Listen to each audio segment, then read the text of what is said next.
on, fellas? Not much, man. Yeah, no, I thought I'd better pop in and at least show proof of life. I haven't been around for the last couple of weeks, so I thought I'd better do the right thing. I won't be here. Sorry, I won't be here for long tonight. I've got to shoot out again, but yeah, I thought I'd make a special cameo appearance tonight. Busy man. Oh, busy man. Yeah, Tuesdays have been crazy. Are we ever going to have you back? Are we ever going to have you Yeah, back? I think that should start to settle down. Hang on, I think I'm going to get a bit of feedback here. Yeah, that should start to settle down as of next week, I think. I've got all my shenanigans out of the way. Nice. Can I just ask, like you guys, can you hear me okay? Because I've got a different setup tonight to my usual setup. Yep. Okay. All right. Everyone's saying no intro. Yeah, we went straight into it tonight, didn't we? No intro. I can play the intro. You want the intro? I'll play the intro. Everyone loves our intro. All right, I'm playing the intro. They don't give a shit about us. They just want to see that intro. It is a pretty good. Yeah. Hey. Yeah. Shout to day 43, yo, that's the OG HEX crypto big payday. You gon' see, yo, it's November 19, that's the day they predict. Every time I spit, I bring the craziest shit. Shout to day 43, yo, that's the OG HEX crypto big payday. You gon' see, yo, it's November 19, that's the day they predict. Every time I spit, I bring the craziest shit.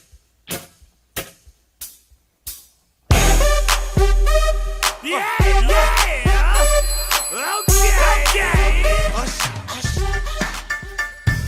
Man, thank goodness.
To justify what the hell we're doing here, man.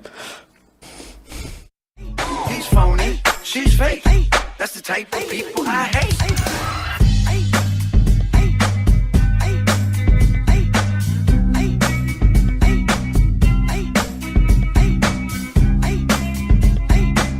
Yo, y'all know the lyrics.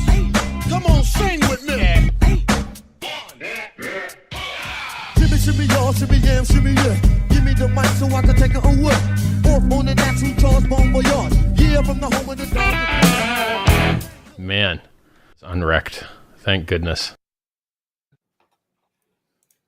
Yo, some of the comments in the chat made it sound like that we were live before we realized that we were. But we weren't talking about anything controversial. We were just talking about that stream you did solo. Yeah, I think it was just the lack of intro. That threw everyone off their game, didn't it? But 43 said, welcome to that late show. You would think that people would realize that means that we know we're live, right? There's all these comments being like, guys, it's not the green room. But thank you for the warning, guys. That's really nice of you guys. You could have just been like, yo, just let's see how this plays out. Because what we actually don't warn them. We just sit in the green room and badmouth all the people in the chat. That's all we do, right? We just sit here and say, that motherfucker, always with those comments. That's all we do, man. That's all we do. I'm just joking. Before we get cracking into anything, can we just do a shout out for Crypto Class? Happy birthday. And you are one very talented lady. I've seen happy birthday, Class. I've seen a painting that you're in the middle of. It looks like it was of your old man about to do a saxophone on there. They look pretty awesome. You've got a lot of talent there, girl. Absolutely. Agreed. Go check Got it a out. lot It's of on people. Twitter. We've got a lot of people with a lot of talent in our community. Yeah, we do. In fact, that was going to be one of my questions to you guys. So There's perfect heaps of segue. trolling talent. It's Lots like, of trolling Mm. talent in our community. Sorry, Because dude. I asked people to submit things that they wanted me to, because I was trying to do daily news on Twitter Spaces, and I wanted people to send me stuff to tell people about that's going on in the HEX community. And typically the stuff that people sent me was just like general crypto news articles, not HEX specific. But I know there's so much stuff going on, and there's probably quite a lot of stuff that's not getting adequate attention for how awesome it is. So you're after more of a gossip type channel? No. More just like if someone's done something, it could be like a sports sponsorship, or it could be an event, or it could be like art or whatever it is, just to let me know, like DM me, and I'll try and shine a light on it, like try and get people's attention on it. Yeah, you have been hitting it pretty hard on the spaces, mate. So good effort on that as well. You've been doing. Yeah, those I've been every day, enjoying it.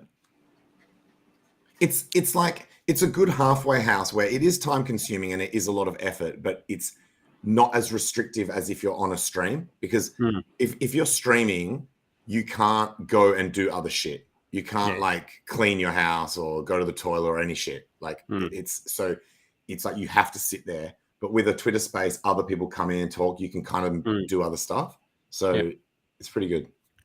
Yeah, I think with things like that, you run the danger if you. And I don't know whether you're doing this. Are you putting a time limit on where you run for a couple of hours and then you go, okay, that time slot will finish now and we'll come back tomorrow? Or you just let it open typically no limit. No limit. I don't really need to. Like, as in, if I've got something on, I'll end it to go and do whatever I need to go in real life. Or if we run out of stuff to talk about, or if I just get tired and don't want to do it anymore. Yeah. I was thinking it could be something like the Good Morning Vietnam. You could do Good Morning X, and that would be. I was actually thinking about that, about the title of this show and others. Like, people have got like Good Morning Crypto, and we've got HEX Late Show. Anything where it refers to a time is probably not, like in crypto, it probably doesn't make sense to do that, because you've got viewers from all around the world where that is not the correct. Like, it's probably too late for us, and it's too late for like Good Morning like Crypto, the happy hour day with or like happy hour as well. Like, they're all references to a specific time of the day, and then it's like depending on where people are. Yet they're the only shows that have survived. So that's true. That's true. That's true. People consistently know when to show up, so I think that there's a lot to be said. That's for that. true. Are there any new channels that we need to know about? That was another thing I'm interested to hear from people. If there's like new streamers who are doing a good job. I know Doz's. I like Doz's channel. I like DeFi Doz's with channel. DeFi with Dozer. I like that channel as well. I like Crypto 7, even though I know that's not super new. And there's a lady doing streams now that wasn't doing them before. I think Sammy knows who it is, one of her friends.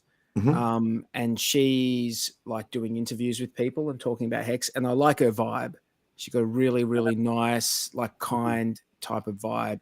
Yes. I like it. Yes. Do you know what I'm talking about? You need that to be coupled with so someone with quality content, it's not enough. So if someone's like monotone and dry, and they're like, if their content could be freaking amazing, and people are like, I don't want to watch this shit. Like, I've had criticism about my accent and stuff like that. But basically, if you get that combination, 43, it's fire, because then people are like, I actually want to listen to this shit. Yep. So I can't remember her. That's terrible. Like, I should look her up or something. But she's very well known. She does like the HEX ladies like streams and stuff. So she's very, very well known. If someone in the chat knows who I'm talking about, yeah, I'm not familiar with it. So I'm looking on Sammy's profile, see if I can find something. So just let's touch on, like, this is the HEX Late Show. So let's touch on the fact that PulseChain seems to be getting closer. There's like the Aragon node seems to be sinking, like it seems to be close to being done, right? Yeah, that little bit of news got everyone a little bit excited, didn't it? I don't know. Do you think that buy that came in, the large buy, was just coincidental, or it was because it was timed perfectly No. It was not a coincidence. It was not, because it wasn't just that. What I think it's a rallying, like everyone piles on, Yeah. and then every little bit helps in a moonshot. Yeah. Because that was like 1,000 ETH buy or something, wasn't it? Because, not gonna lie, I actually saw the tweet when it was only 2 minutes old. I happened to be on Twitter. I saw Richard's face clicked it. It said 2 minutes old.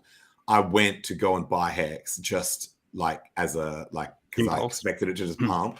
And by the time I had actually got my shit together, the price had already rocket shipped like 13% up. So I think everyone was thinking the same thing. Yeah. So I guess it could even be bots. Sometimes there's bots that monitor like Elon Musk tweets and then goes and buys Doge like whenever he tweets and shit like that. Yep. Or whenever he tweets with specific keywords, and so you can't beat that shit. Yeah, but you're right. Day 43, it seems to be a little bit closer than ever. Because that was obviously a bit of an issue we had getting the sync done. Looks like it's got to be close, man. It's got to be. So and someone noticed that originally there were 16 stages, and now there's only 15 stages. So whatever fix that they implemented got rid of a stage. Yeah, is that reading it right? And by the way, I don't know. Yeah, I'm not and sure. by the way, the YouTuber I'm talking about, her name is Georgina Carrera. Her name is Mrs. Hart, and she's doing YouTube stuff, and I just like the vibe. I really like the vibe. It's cool. So check that one out. Check that out. Yep.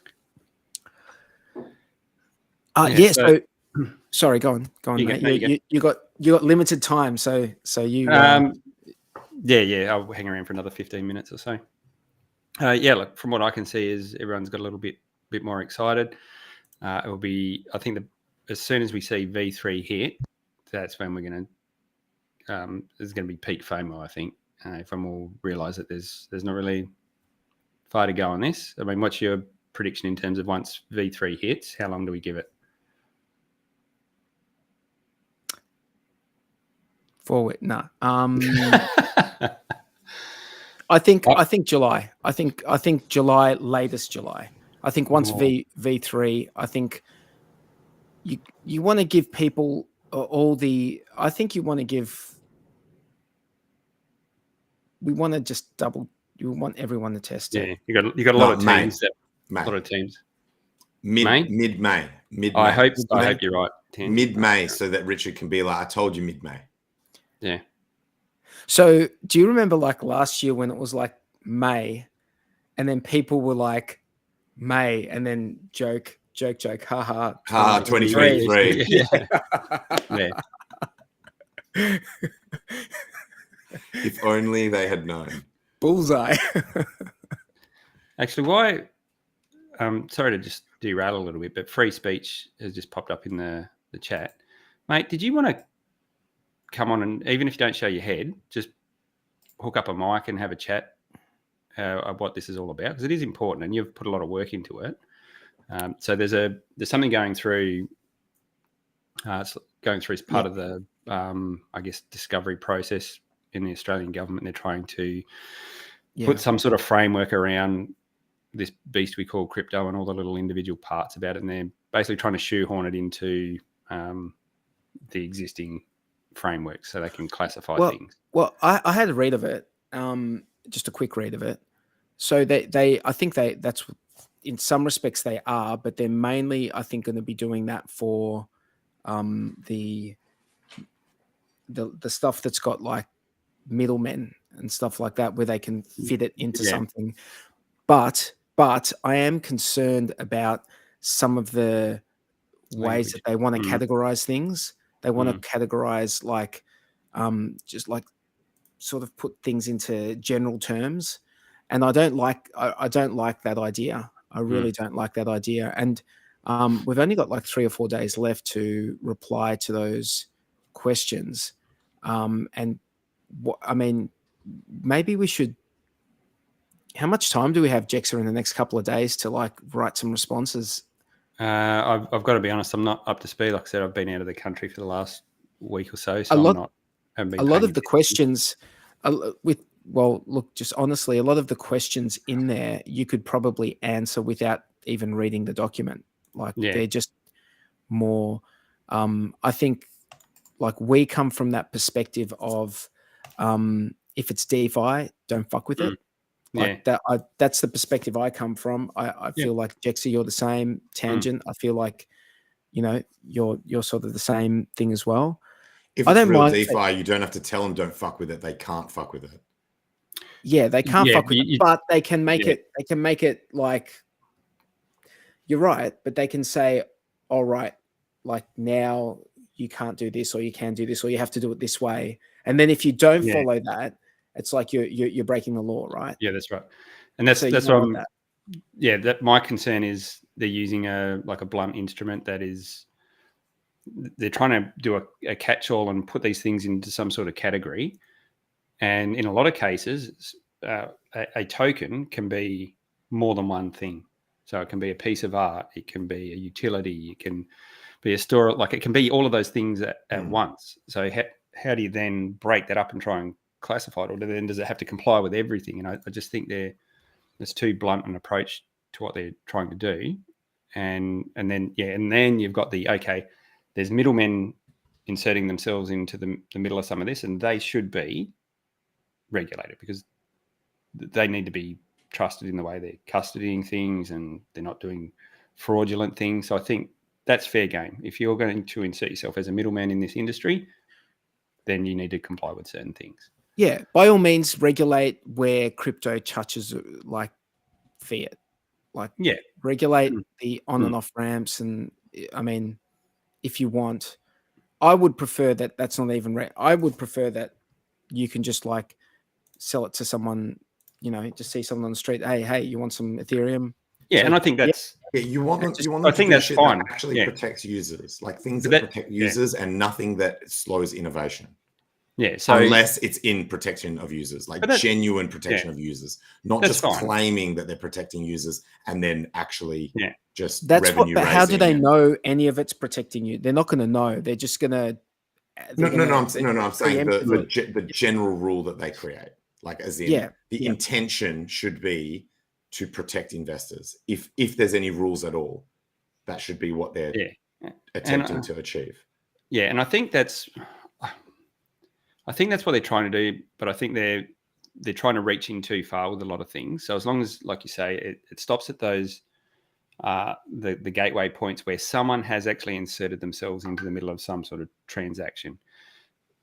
You're saying you should be able to sell it to your mate on the street. And I think you can. Like the peer-to-peer thing, that's never an issue. If I want to sell my car to someone else, I can do that. It's when I go through a licensed dealer, well, then they've got to have all the licenses in place and be doing things in a particular way and handling funds in a particular way. So I don't think that's the issue. So they do, like, having read it, they are on, they know the terminology. They've got like the terminology down, but this token mapping thing where they want to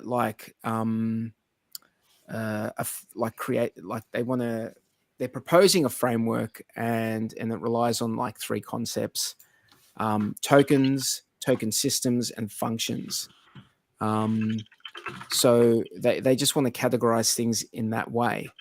And that's an element of it that I don't like. I don't like that framework. To me, that framework is, like you said, the word that you said, it's shoehorning.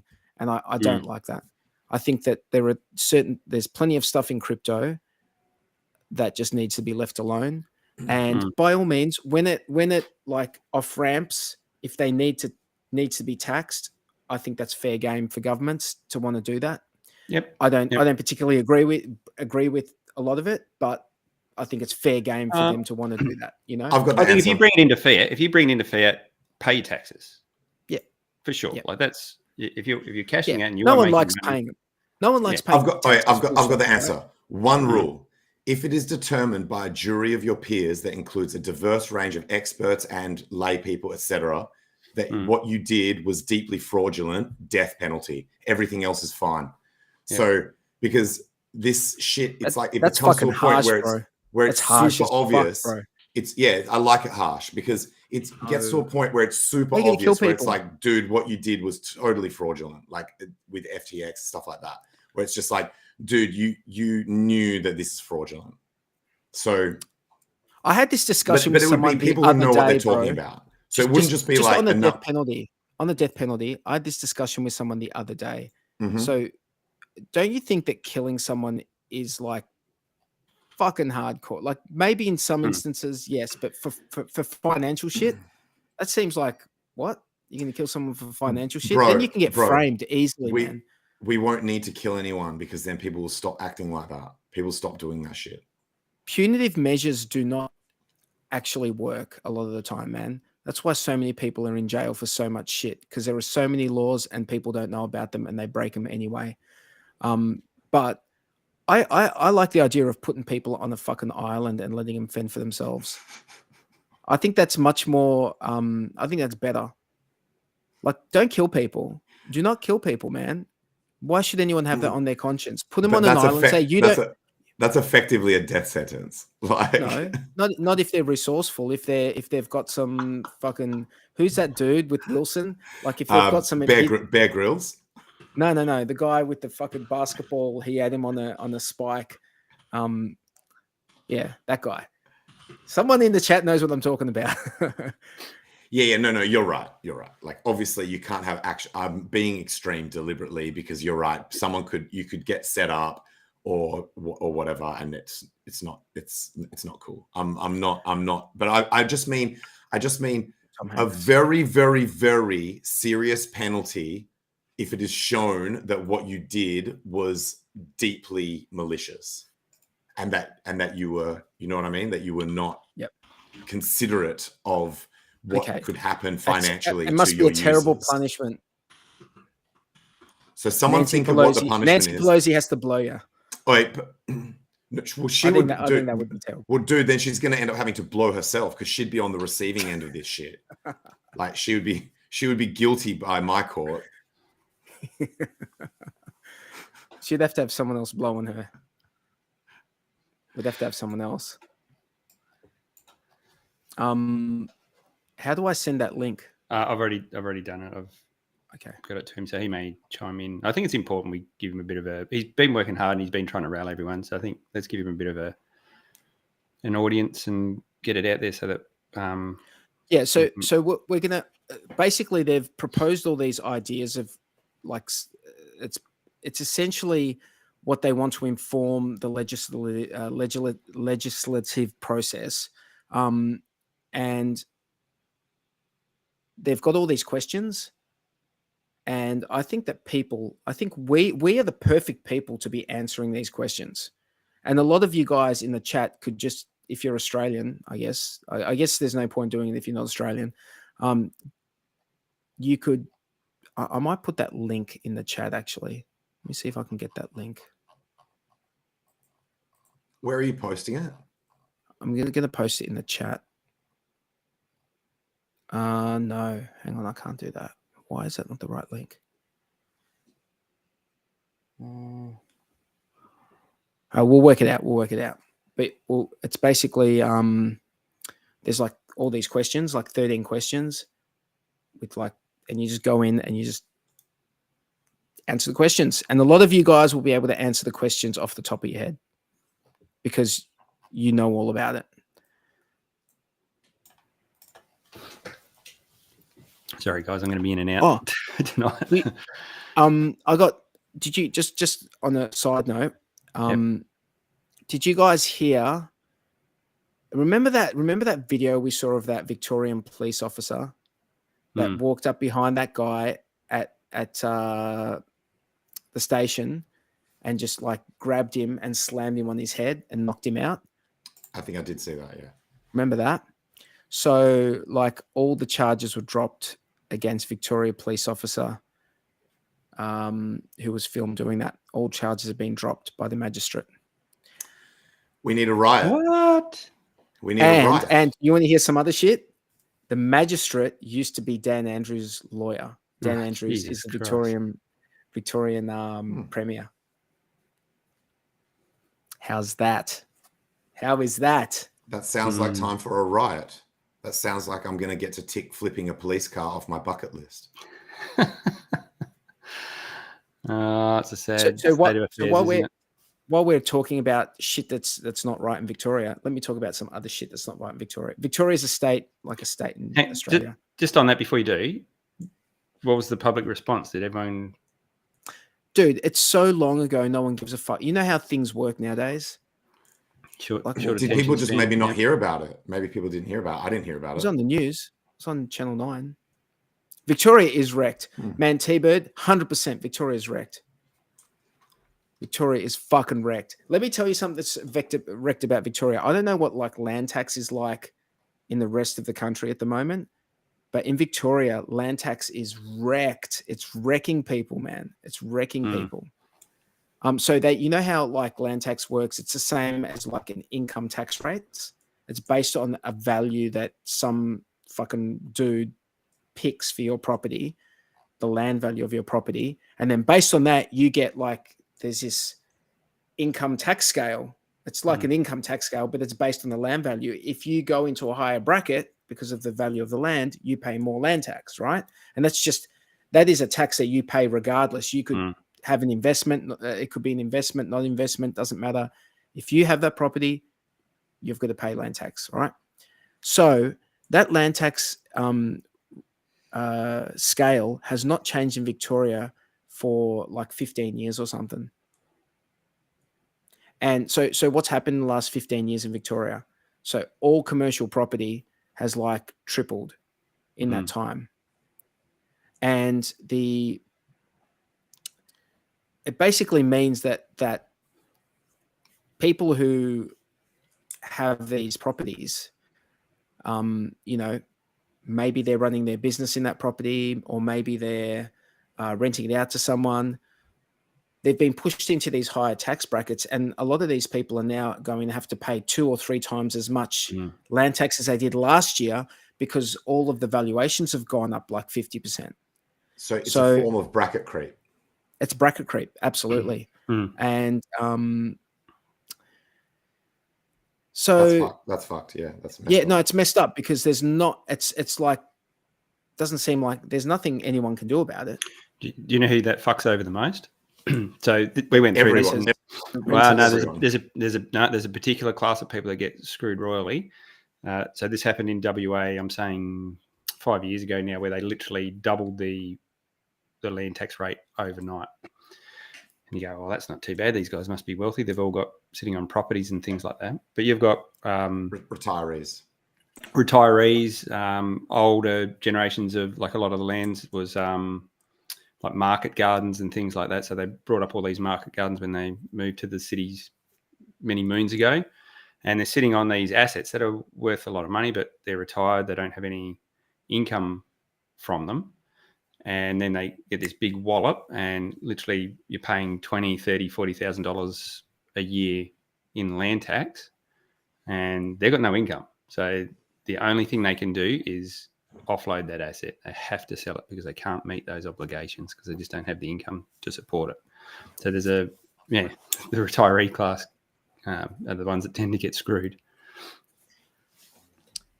Yeah. And while we're speaking about how brilliant governments are in Australia, let's talk about the federal government going to fuck with superannuation in Australia, which is our the way that we save for our own. What do they call it? The 401k or something like that? In the US, it's it's there's either the 401k or the Roth one.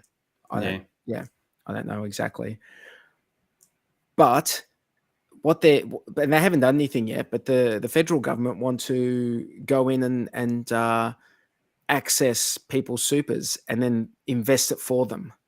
Ooh. I haven't heard that one.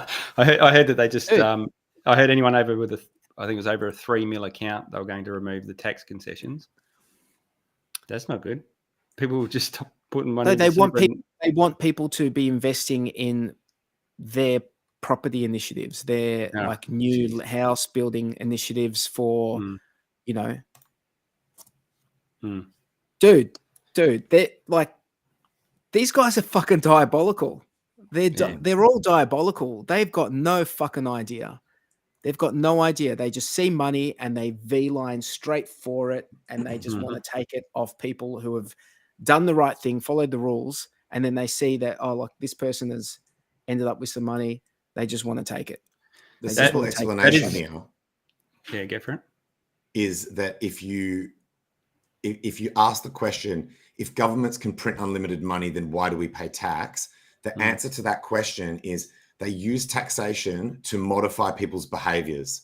So incentives and penalties in tax will cause people's behaviors to be modified. So that's why they're constantly changing the rules, is because they're constantly trying to modify people's behaviors.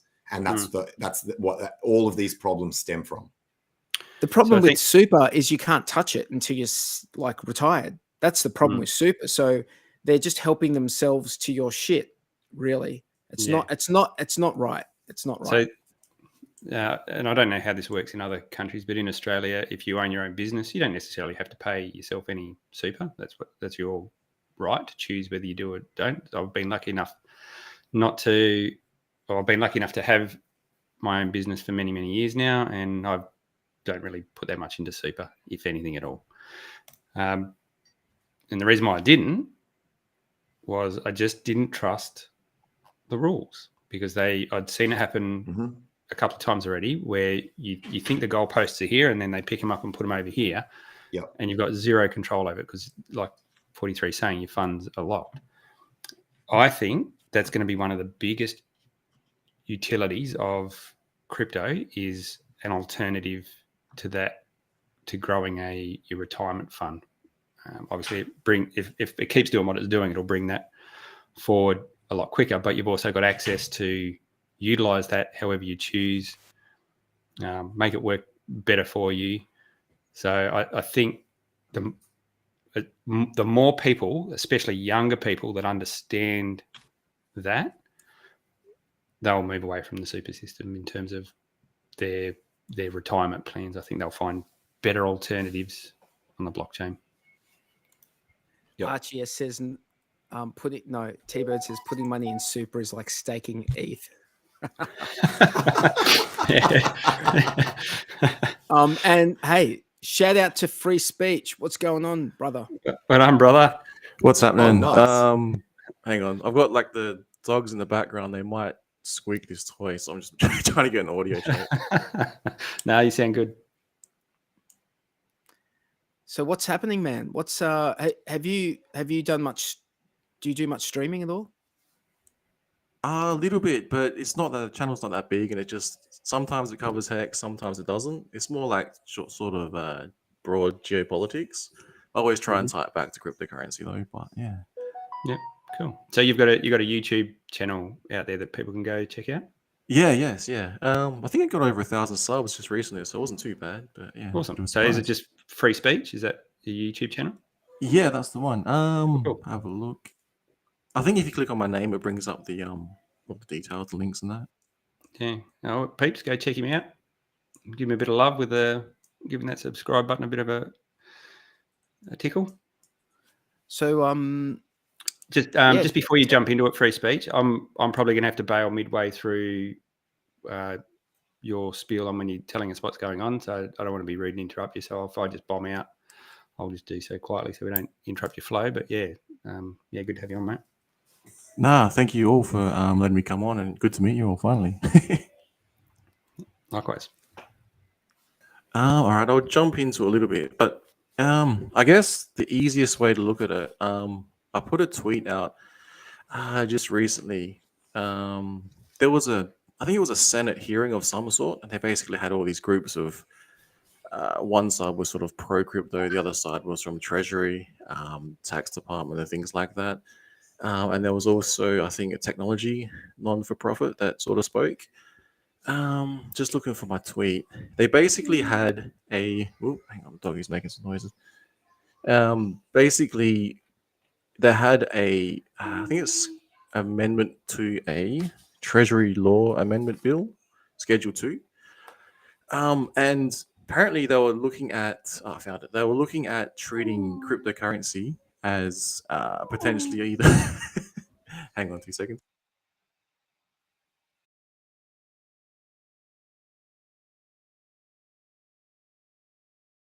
Yeah, the noise your dog's making is not too bad, man. You can't really.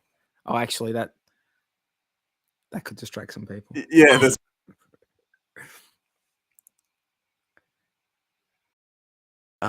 yeah. So and basically, the Schedule 2, they were looking at treating crypto as a foreign currency or not a foreign currency. I guess in the simplest way.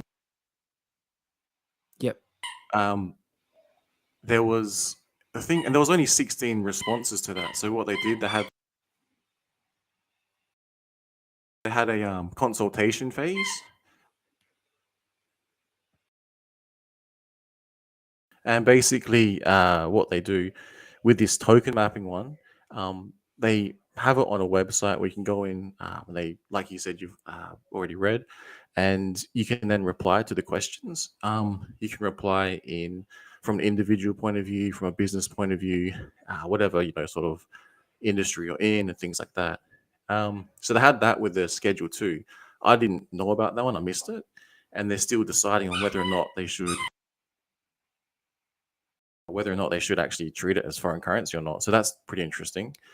Then this one, again, the simplest way to look at it is, if you want to, you can reply.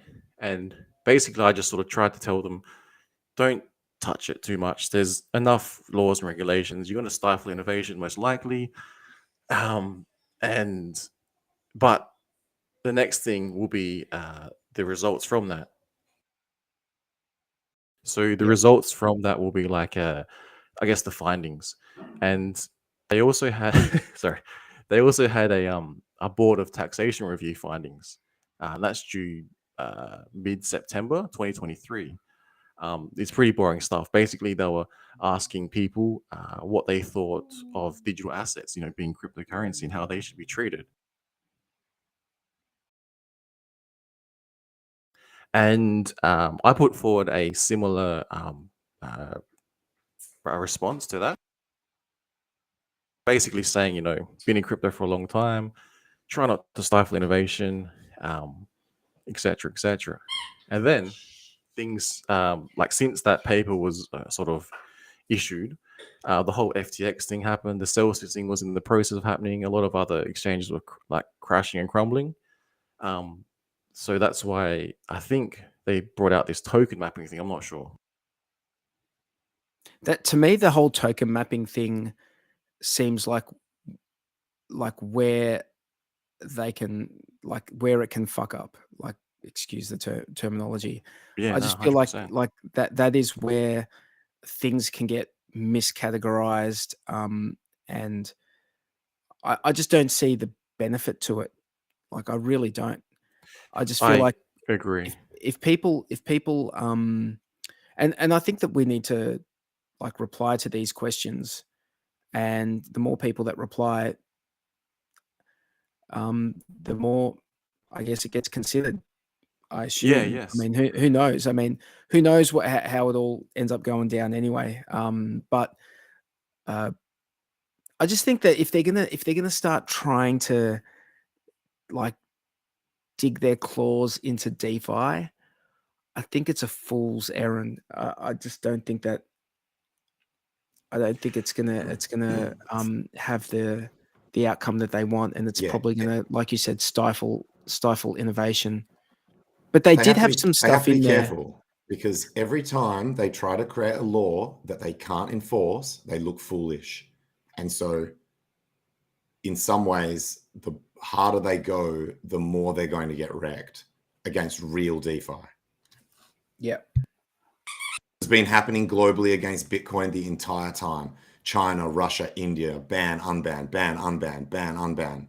It's just and they, every time they just look foolish, because they're like, you look like you can't enforce the rules. You're like, we're the superpower, and then we're changing our mind. We're doing more backflips than a circus acrobat because we didn't actually understand what we were up against. And that's the worst thing for innovation that you can have, is when you've got governments doing backflips. And it sort of ties back to the thing that we're talking about with superannuation. It doesn't help when governments are flip-flopping and changing laws. People, the community, we like things to be stable. We like stability, so we know what we're dealing with. whether it be superannuation or whether it be crypto, the way government deals with crypto. Having said that, there's maybe they feel that their current law, the current regulation is inadequate. I think that they could probably, exclude like certain types of crypto from regulation completely. That's the real DeFi stuff could just be excluded completely. It doesn't mean not taxed. I mean, clearly, if you're going to come out into an Australian bank account, they're going to know about it. They're going to want to tax you. So I'm not saying that should go away or will go away. I would like it to go away, but I think that's not going to happen. So yeah, I think essentially they should probably not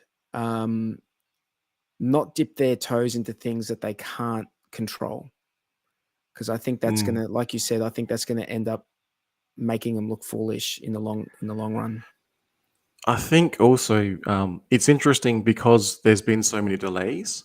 So initially it sounded like they're trying to rush out some sort of regulation, but they had a hearing recently and they had sort of pro-crypto, I guess, and government bodies talking about this sort of thing, providing evidence and stuff like that. It was very interesting to listen to. Basically what they're saying is, what it seems like, I guess the summary is, after this Board of Taxation review takes place, and after the token mapping review takes place, there's going to be another sort of thing to review called the what was it, licensing and custody consultation paper. So that will be like, I think, mid 2023, and so then they will basically get findings from that. So there'll be another chance to submit again, I guess, against whatever proposals they have. And then it sounds like if they were to do anything, I mean, they might not, but if they were, it doesn't sound like there's going to be any new regulation or anything like that, or legislation regarding crypto. Maybe early 2024 at the earliest, but it might not even come. So it seems to be like they're pushing it back further and further. And I just sort of hope that everyone gets together, sort of writes into them where we can, and just let them know, like, don't, like you guys said, and like some of the pro crypto guys were saying, they're like, you don't want to move too early on this, otherwise you look silly. Can you, like, do you actually know what you're doing? Because everything is moving so fast. And throughout the whole thing, they don't seem to like mention DeFi, because I think they do understand that DeFi will just move, if it's where it's treated best. So again, the whole don't stifle innovation. They do touch on it. They touch on the concept of DeFi, but from what I read, that they're mostly focused on just in that their proposals are mostly focused on the the middlemen in crypto, mostly focused on that. But I mean, these are just proposals. Who knows what they come up with in the end. On a similar note, in relation to new laws in Australia, the Albanese government has announced the creation of a new National Office for Cybersecurity, and is considering radical new laws giving government greater responsibility for responding to cyber attacks. Where was it? There was a part of this that I didn't like. It's something to do with yes, the government also released a discussion paper canvassing a range of reforms, including banning ransomware payments and giving the Australian Signals Directorate the power to commandeer the IT systems of private companies when they are under cyber attack. What? What? So man, that could go both ways, eh? Like, yeah, that goes one way, dude. That goes one way. It's like, it's a very simple way. It's like, at any time they can just come into your business and commandeer your IT systems because they say you've been cyber attacked. I don't know, man. There was a saying, I read this other article basically saying the fintech is in the front and the DeFi is in the back of cryptocurrency. So like you see with the whole Coinbase thing, something about their base, whatever, they released something. And it's basically they're sort of building that on top of Ethereum. And so they've got the fintech at the front, exchanges, and at the back, they've got DeFi in the back. And they're not really talking about DeFi as much. So it's just interesting. Yeah. And then with the whole, I did see that they've got like some initiative to encourage sort of safe cybersecurity practices. But it sounds like they're going to be, if it's for your own good, we're from the government, we're here to help you. But if we don't like something, we can shut it down pretty easy. Yeah, like we seem like when you just add up all these like laws that they've been coming up with, like they've got the password law in Australia, yeah. So, what's that password law, Tangent? It's like any law enforcement officer can ask you to unlock your device at any time, yeah. Yeah, I'm pretty sure that's right. You have to unlock your device. That it might actually be only if you're under arrest or at border control. I don't think a cop can just come up to you on the street with no, probable cause, like as in a bit like searching your car. But if they claim that they've got a reason to suspect you or whatever, or if you're under arrest, which is pretty loose, they can arrest you for like virtually any shit, even if you've done nothing wrong. Then at that point, I think you have to unlock your shit. And if you don't, it's a crime. And they do this shit where they assume the worst as well. It's like they'll assume that what you had on your phone is like the worst possible thing. If you don't unlock it. Don't keep your private keys on the old phone. Yeah. Don't. Yeah. Don't do that shit. Or just carry two phones, and when they say give us your phone and unlock it, you just give them the one that you're just like here, and it's got nothing on it because it's your old phone.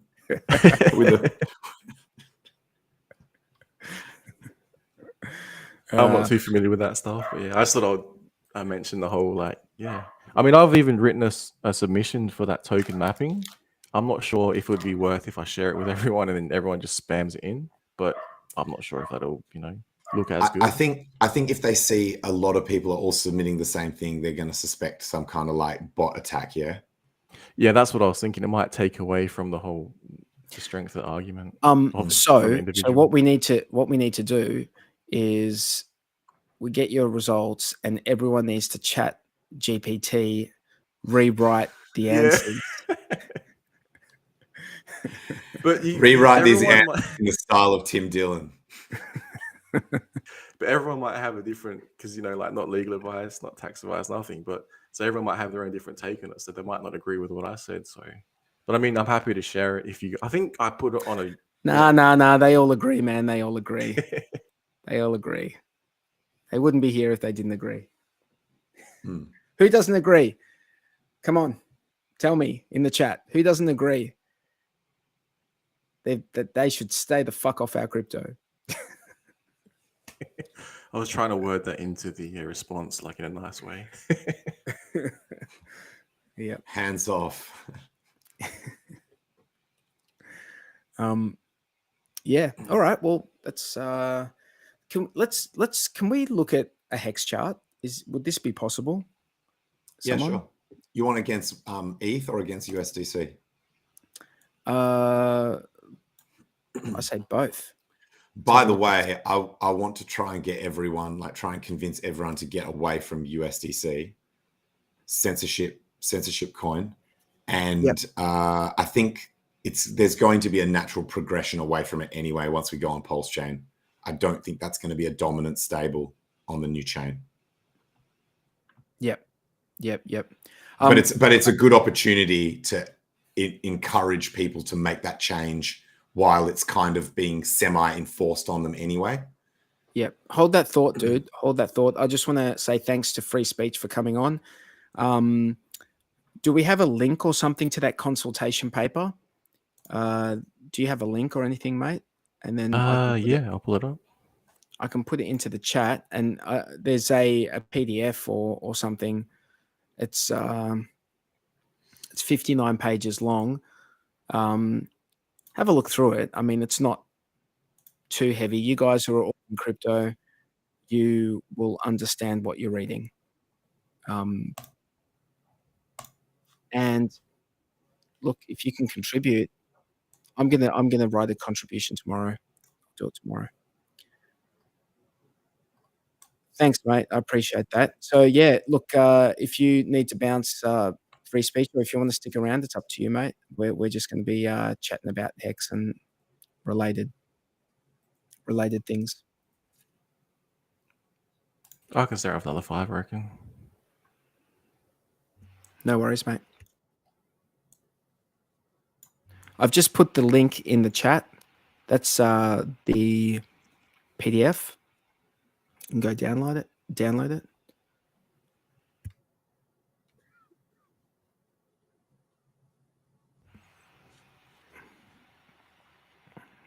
Okay.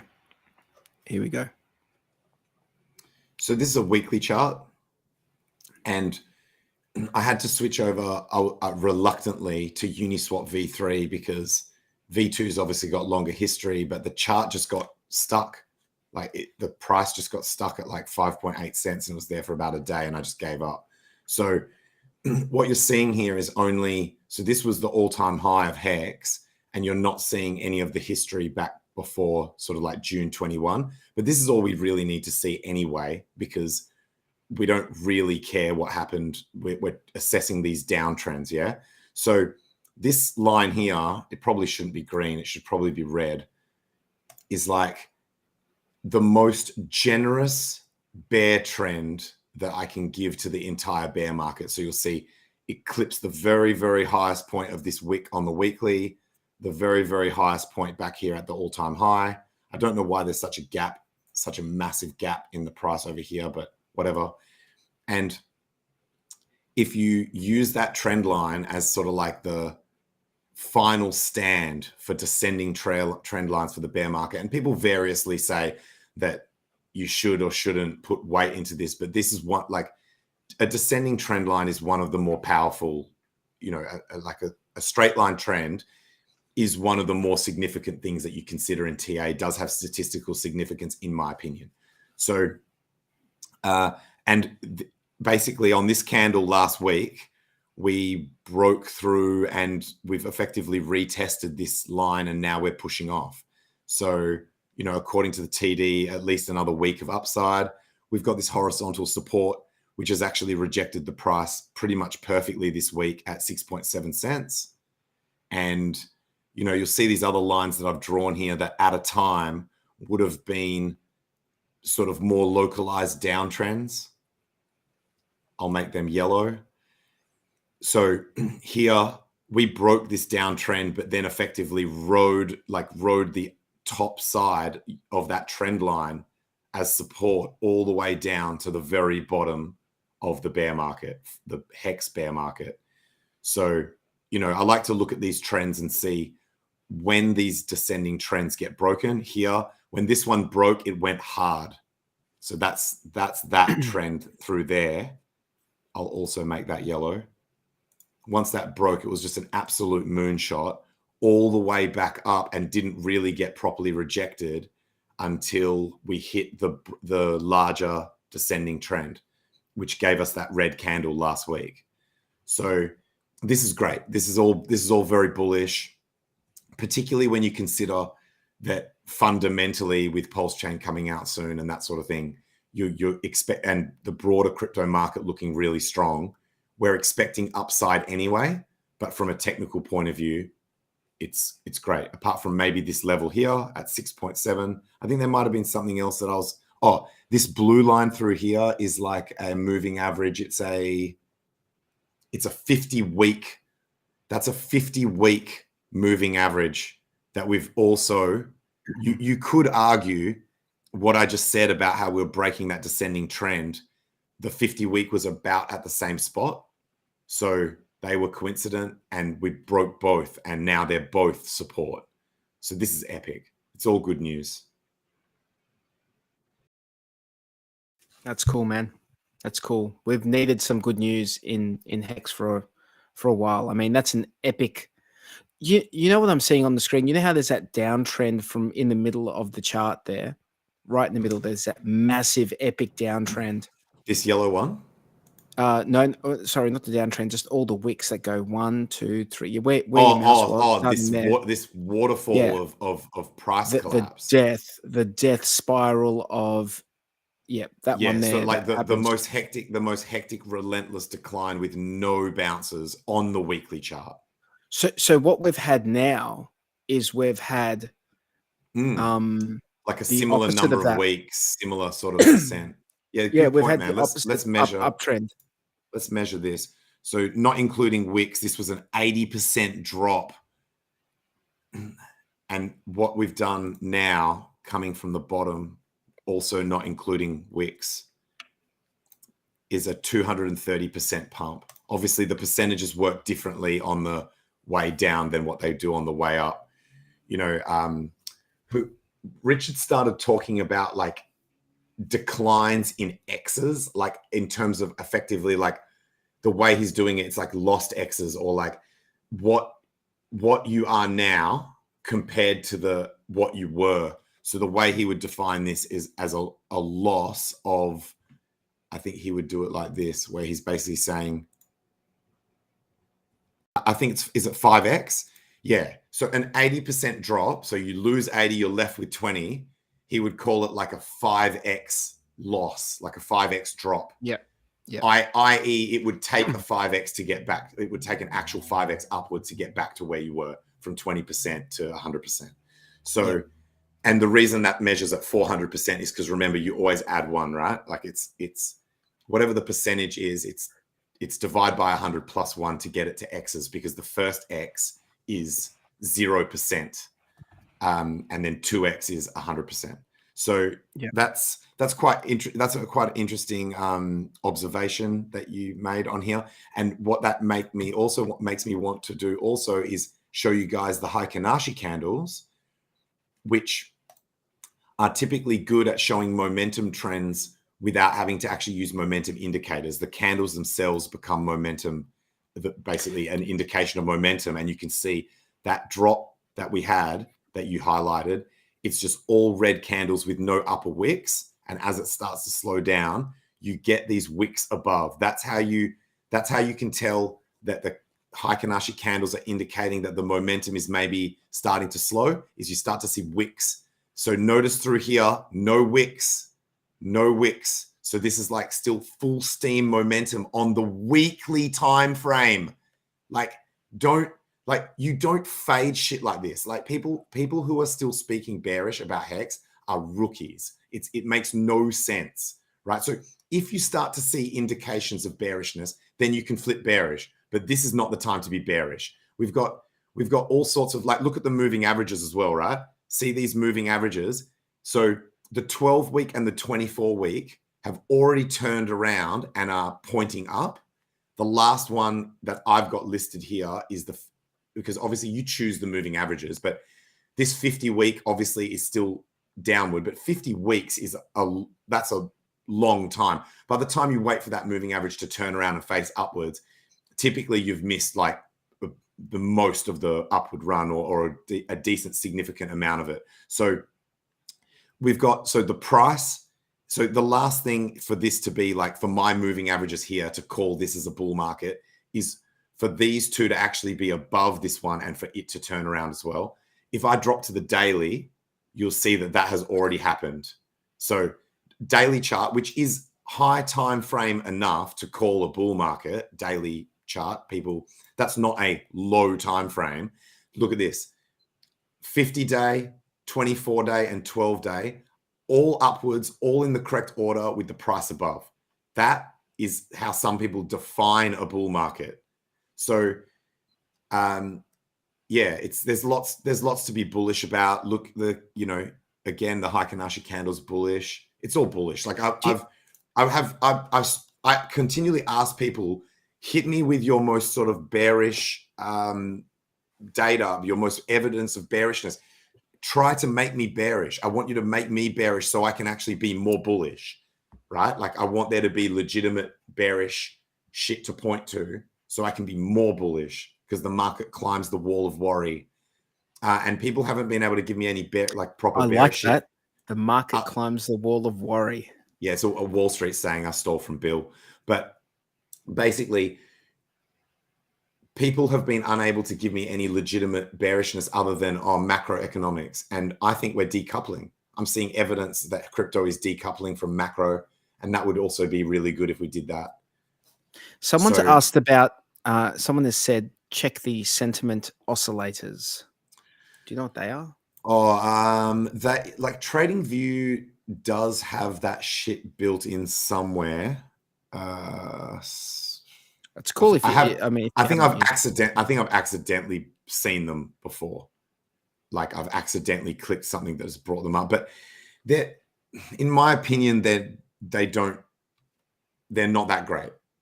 But let's see if I can find it.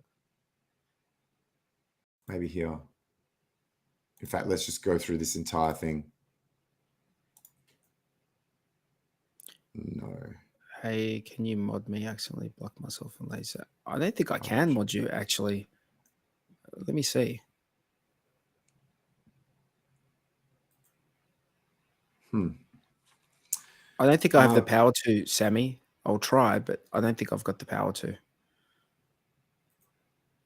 I've definitely seen that shit before, but I mean, like, token metrics have got like claimed that they use AI to do these like bull, bear, buy, sell indicators for like trader and investor specs, so i.e. short-term, long-term. And they're just not, they're just not that reliable. I don't think you can really, I wouldn't put a lot of weight in it. And I assume that this would be a screaming buy. If the indicator is worth any shit, this should be indicating a screaming buy because it's like strong uptrend. Like, who wants to fade an uptrend this strong? Seriously? All we've ever done, there's barely ever been any pullbacks more than about 20%. It's been going up for 2 months straight, breaking all sorts of horizontal and diagonal supports. What do you want? I got a question. Like, do you think, because it flipped in the new year, basically? Yeah, man, it's crazy. It was just like it did. Crypto did a New Year's resolution to just go up instead of down. Don't a lot of countries like that's the start of their financial year beginning? Yeah, you do get claims of people doing tax loss harvesting towards the end of the year. Also, there was plenty of that to do. Claims, and claims of people having to sell assets to pay the tax bill early in the following year. So there's those two narratives as to why crypto might get sold close to the end of the year and also in the early stages of the following year as people need the money to pay their taxes. But this thing was pretty much like Jan 1 LFG. So that's 31st of December. That's Jan 1.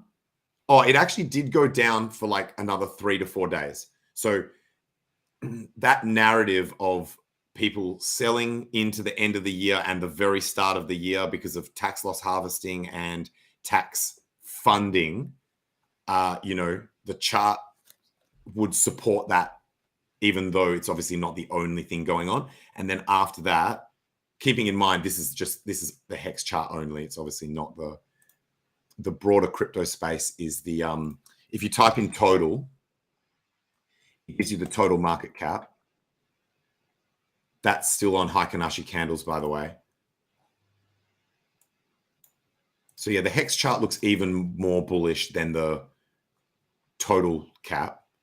But look, I drew this channel a really long time ago, right? So this channel for total cap, that green circle would have been me predicting or hoping that that was the bottom. And realistically, we didn't go that much lower than that, but we did actually. This was June 22. So I'm not sure what the event was, but it certainly looked like a capitulation to me at the time. Could that have been? How much was it? What did it go to? 2? Oh, this is total caps. So it's like 780 billion. But so this remember, this is total cap. So, but anyway, I drew this channel in here, and it appears now that this could have just been like a deviation to the upside. This was a deviation to the downside, and now we're above that shit again. I don't know. Maybe this channel should be broader. You can make your own decisions about that, but we're above it again. We're above this horizontal channel that I drew. We've basically found support on the top of it. I mean, total, like maybe you can't really do TA on total cap, but the good news is I didn't know if HEX was being included in these totals or not. And it appears that TradingView does actually take HEX seriously. It doesn't do that NA cap shit. It actually includes HEX in the total. It will. Dude, I still want to know if they include wrapped BTC and like real BTC without deducting one from the other. I still want to know if they just add them all together. Yeah, I'm also curious by that because it would be double counting if you're doing both.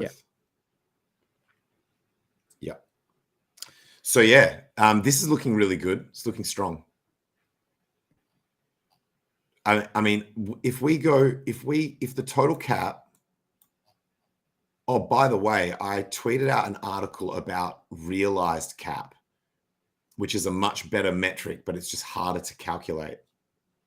And I think if someone went to the effort of creating a realized cap ranking website, which is realized cap versus instead of market cap, it would take over as the most used and utilized site for people going and looking at like coin rankings.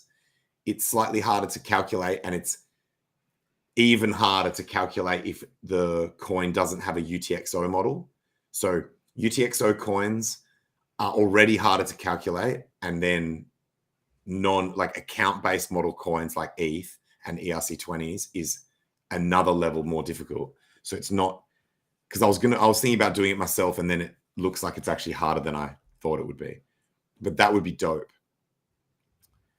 So yeah, but look at this. If we went anywhere near this, so this was we clipped 3 trillion. We clipped 3 trillion on the last bull market. So even if just to get back up to all-time high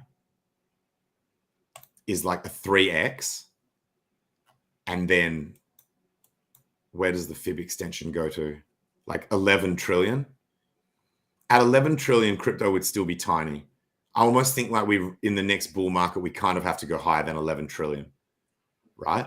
Like 11 trillion as a major asset class that's now being taken seriously by all governments. UK and Europe have defined or in the process of defining and finalizing crypto legislation.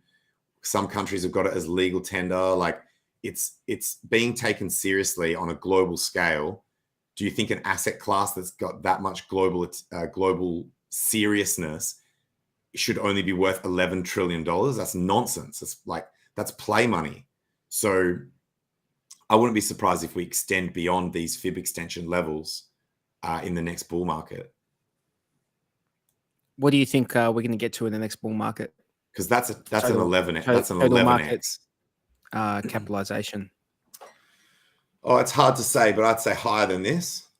I think we should extend. Yeah. So this is an 11x from here. I'd say higher than this as well. I heard a popular YouTuber, like a crypto YouTuber, say,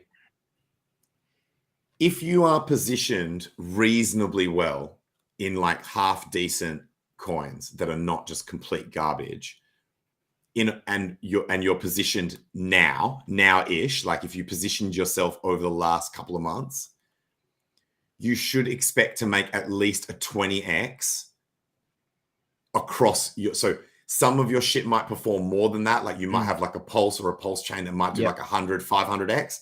But some of your other shit, like if you've got a Bitcoin bag and an ETH bag, just because you know, you've got ETH for paying fees, you've got old Bitcoin that you haven't sold, whatever the reasoning, and that shit might only do like a 5x or a 10x. And so on average across all your bags, and some might lose money, right? Like some of your investments can go down as well. So they're saying on average across all your bags, you would expect to make about a 20x at least. So that would tie into the, you know, that I think that is consistent with everything that we've discussed here, right? About where that cap is likely to go. Hex has had a very good start to the year. Like, so if we're saying on average 20x, where did we get down to in Hex? It was about a 1.7, I think. 1.7, yeah. So it's already done about a 4x. It's done, and then what did it get to? What was 3.8x to get to where it is now. But what did it get to? But what did it? What was the high that it got to? It got up to 7, didn't it? 7 cents, yeah. Just straight flat 7 cents. Hex would be one of those outliers that I'm expecting to do way more. Because think about how pathetic that would be if Hex only did a 20x in this bull market from the low, right? Let's just grab it. So it's 1.7 cents. What did Bitcoin get down to? So Hex would only go to 34 cents, bro, off a 20x off the bottom. So it wouldn't even make a new all-time high. And we know that that's highly unlikely, right? Although maybe if someone says once you've got the stock split and you've got both coins, if they perform similarly well, then this 34 cents gets multiplied by 2 and it's actually 68 cents. But I don't think that's... I think even, I mean, look, it would be a new all-time high and no one's going to say no to that. But I would be disgusted. I would be disgusted if Hex didn't go to at least 2x from all-time high. Disgusted is hard, but no, I agree with minimum. Disgusted. Minimum. Like anything less than that, I would spit on it. I would spit on that shit. I would print out logos and spit on it. There's no way it's going to perform that poorly. And by the way, caveat, assuming a full proper bull market, right? Like as in, this is not, I'm not saying it has to happen 2023. I'm saying in the next proper bull market, whenever that occurs, because, you know, you still have people saying there's some degree, nothing's ever 100%. Some people still have some degree that this is not a full bull market yet. What did Bitcoin get down to? What was the low? Do you know off the top of your head? 15 about 15K. 15K. I can pull it up. So again, I need to get off Heikenhashi candles though. So how's this, right? If Bitcoin did the X's that Hex has done in the last 2 months, it would have gotten to $61,000. This chart only goes down to 15.5. 15.5, so it would be higher. Oh yeah, bro. That's the hilarious thing, right? So 15,500. Oh shit. Times 4.11. That's close enough. 63, almost $64,000. So Bitcoin would have to go from the low back to just above its all-time high just to get the performance that Hex did in the first 2 months of this year. Now, to be fair, you're dealing with you're not comparing apples with apples because you're dealing with a lower liquidity, higher risk asset. You're dealing with an adult, like an adult versus a child. Like they're different. They're not the stages same of their development. One did, however, 97% drop. The other one didn't. You know, I still think it's fair to make that comment. So just to highlight what we've already achieved this year in Hex is like a Bitcoiner. How excited a Bitcoiner would be for diamond handing his bag through the lows. How excited they are when he gets back to all-time high. We've already done it. Yeah, we did it. We did it in 2 months. We've already done it. Yeah. X just did it in 2 months. And we're just getting started, baby. Just getting started. I mean, I don't know. Getting started. I think what you just said about what's happening on the chart. Oh, by the way, I saw something. Let me see if I can bring this up. Have you ever watched, Axis? Axis Alive? Yeah. Have you ever watched any of his stuff? His tweets. I've seen him on streams with multiple people. I don't think I've seen any of his solo streams. Right. Right. But I okay. like his TA from what I see in the tweets. Yeah. Okay. So give me 5 minutes. I'm going to tee up a couple of videos which are fucking fire. All right, I'll pull up So- the ETH chart while we're waiting, or while you're grabbing that, just so that we have another quick look. What the hell? Where's my ETH chart? Where's my ETH chart, you dog? Your dog. Your Your fucking dog. You fucking dog. All right, so ETH, look, this is good as well. Like, look, so this is an old, we're going to go back to weekly for this. Fuck yeah, look at this shit. So ETH was in this epic, like coiling in on this epic fucking wedge, or like, you know, whatever you want to call it. And so it's like boom, boom, just absolutely tagging the shit out of this thing. And then break, retest, see ya. This is high time frame shit, by the way. This is weekly. So, but this is now support. So we can make that green. Oh shit. Okay. I don't know. I pressed the button, it blanked out. And It's all so good. Do you need it back, or? Oh, no, all good. That's all I really wanted to say. ETH is looking bullish as well. Okay. All right. Let me see if this plays. If this is the bottom, which I believe it is, and you're going up here, and let's say we get a retracement, right now it's looking like the retracement's only going to go to like maybe 5 cents. This is making some assumptions, of course. The 2618 has got you at $1.60.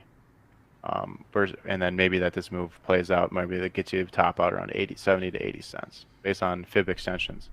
But the reason why this tool doesn't work that well yet is because this move isn't over. So I think that this move is going to get us up to like 12 to 20 cents. So I have to make some assumptions here. We could assume like, let's go to 20 cents and then retrace back down to 12 cents, right?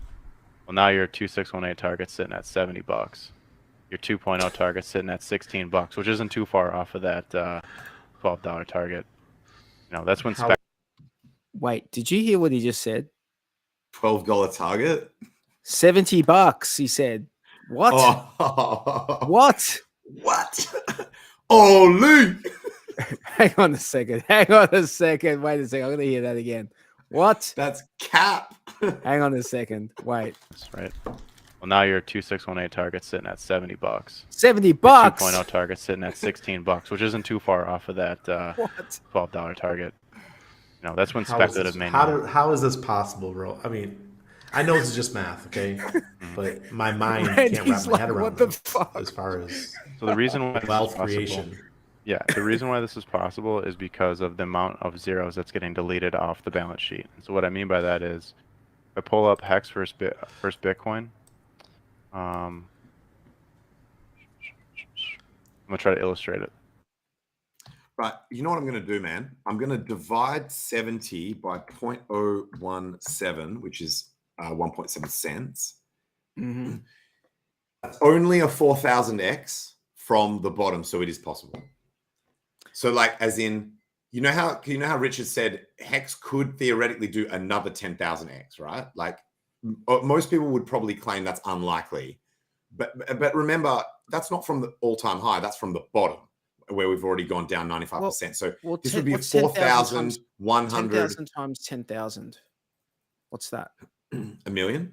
That's 100 million. Oh, sorry. Way more. 1,000 is a million. So it's 100. Oh, hang on a second. Wait, but you need to work out the all-time low to Remember 1.7, and also the pullback. The 1.7. You have to go to. Hang on, let me work. And also, the 10,000x was from a cherry-picked bottom, not from the start. So some people have even been starting to say, well, we didn't really do a 10,000x on people who were day one. No, it's a 10,000x from I think bottom, the standard. from the very bottom. That's the standard though. That's the so standard. if you start de-cherry picking some of this stuff to make it a bit more realistic, I think doing a 4,000x on HEX from the bottom of this cycle is not that insane, but I just say don't expect it to happen. Like I wouldn't want people banking on us getting to $70 per HEX. Let me just jump in here. Go. from the all-time low to 1.7 cents is only a 300x. Oh, bro, Right? then we're just getting started. Yeah, so 10,000x from here. So we probably have to would do at only least be 1,000x. would only be a 54. Let's just say a 55,000x. Only a 55. So that's only a 5.5x on top of the all-time high. A 55,000x. Cherry picking the bottom again. Always Like cherry as in- picking the as bottom. in- okay. Yeah, always cherry picking the bottom. But if But I you've take got to the, look, you got to look Yeah, at go how on. many people were actually able to buy that price. I think day one. So if you look at OGs, like HEX OGs as a cohort, the majority of them went large on day one, which means that if you're looking at the number of X's that a coin has done in terms of like the dumpability or the desire to dump or the tendency to dump by people who have large holdings, that's probably the more realistic start point for this type of measurement, because that's the majority But it's of just those not- people who it's have not- big bags got But it's them not the on standard that day. though. It's just like unemployment figures. It's like Yeah. Oh, look. well, If you are want to flex, on haters, then cherry pick the bottom. But if you want to Yeah. try and gauge how likely we are to get like dumped on by OGs, I think you'd pick day one. So do you know what I mean? Yeah, And yeah. a lot of that I shit hear got ya. locked up anyway. But I say we just flex on haters. So I'll tell you another thing that someone said, which is even more crazy, and make this $70 call look like a tic tac. Someone said it's very likely that a single hex could be worth more than a single Bitcoin. That was their opinion. That's not my opinion, but I did hear that as a and I don't know whether they're saying more than what a Bitcoin is worth now or more than what Bitcoin is worth at the time, which is even crazier again. How long until a T-share is worth more than a Bitcoin? Oh, sorry, dude. Maybe that was it. Sorry. I think that was what they said. I think they said a T-share will become worth more than a Bitcoin. That's definitely going to happen. That will definitely happen, dude. Because T-shares we almost did it deflationary. last cycle. We went to 10K. Yeah. We went to 10K a T-share. So yeah, you're right. That's actually not that difficult. Maybe it was a hex. God damn it. So, but I guess I want to re-bring this chart up. This again, I'm not taking credit for this. This is something that someone else said that was quite interesting. It turned out to be true, even though at the time I'm not even sure whether you can draw TA like this. But check this out. So if you share that, so someone said, "Yo, what about if this chart pattern is a head and shoulders on HEX?" but with really massive shoulders, just fucking just jacked out. No one can see me at the moment, so I just flexed for no reason. A tiny head, and then another pretty big shoulder. Then the target of this, still using the head as the measurement, is something like, boom! It already got hit. So anyone who TA'd this gigantic head and shoulders with a tiny ass head and massive shoulders, their target got hit like 2 weeks ago on this massive green 6 candle. And that coincided with the 50-week moving average and the downtrend as well. So that's pretty phenomenal. And by the way, they called it before this thing pumped out. I remember drawing it on a chart after they'd said it, and I apologize, I can't give credit because I forgot who said it. But yeah, I thought that was interesting. It was only when you started bringing up Axis's video that I remembered that. I've got another one from him that I think it was in the same thing. I'm not sure. Yeah, if man, do it. I might have played them the wrong way around. Right. I'm loving this is foolish hex chat, by the way. Price denominated in Bitcoin. So right now it's 264 Satoshis for a hex. That's what this is saying. So you notice how here on this is like a run-up cycle, and then there's like a sell-off cycle. Well, think of this sell-off cycle in terms of billions of hex. And what I mean by that is like the guys that were dumping their hex here were dumping tens of billions of hex. And it was being accumulated by hundreds or thousands of users. Okay? maybe like 1,000, 2,000, maybe 5,000 users was accumulating these billions or tens of billions of HEX. Well, then look at the most recent cycle. This sell-off cycle, you had thousands or tens of thousands of users accumulating hundreds of millions of HEX. It's not billions anymore. Yeah, we might have went through 4 billion coins, but think of it more in terms of like this cycle was billions of HEX being sold. This cycle was hundreds of millions of HEX being sold. Okay, and here you have, let's say, 5,000 people accumulating it, and here you have 50,000 people accumulating it. So it's a redistribution effect where no one man has enough economic power to push the price down with this much force ever again. That's what's happening. That's why Bitcoin didn't retrace the full 85% this time, or that's why it didn't go 95% last cycle. It's because every time there's a new cycle, there's less zeros in more hands. Make sense? Yeah.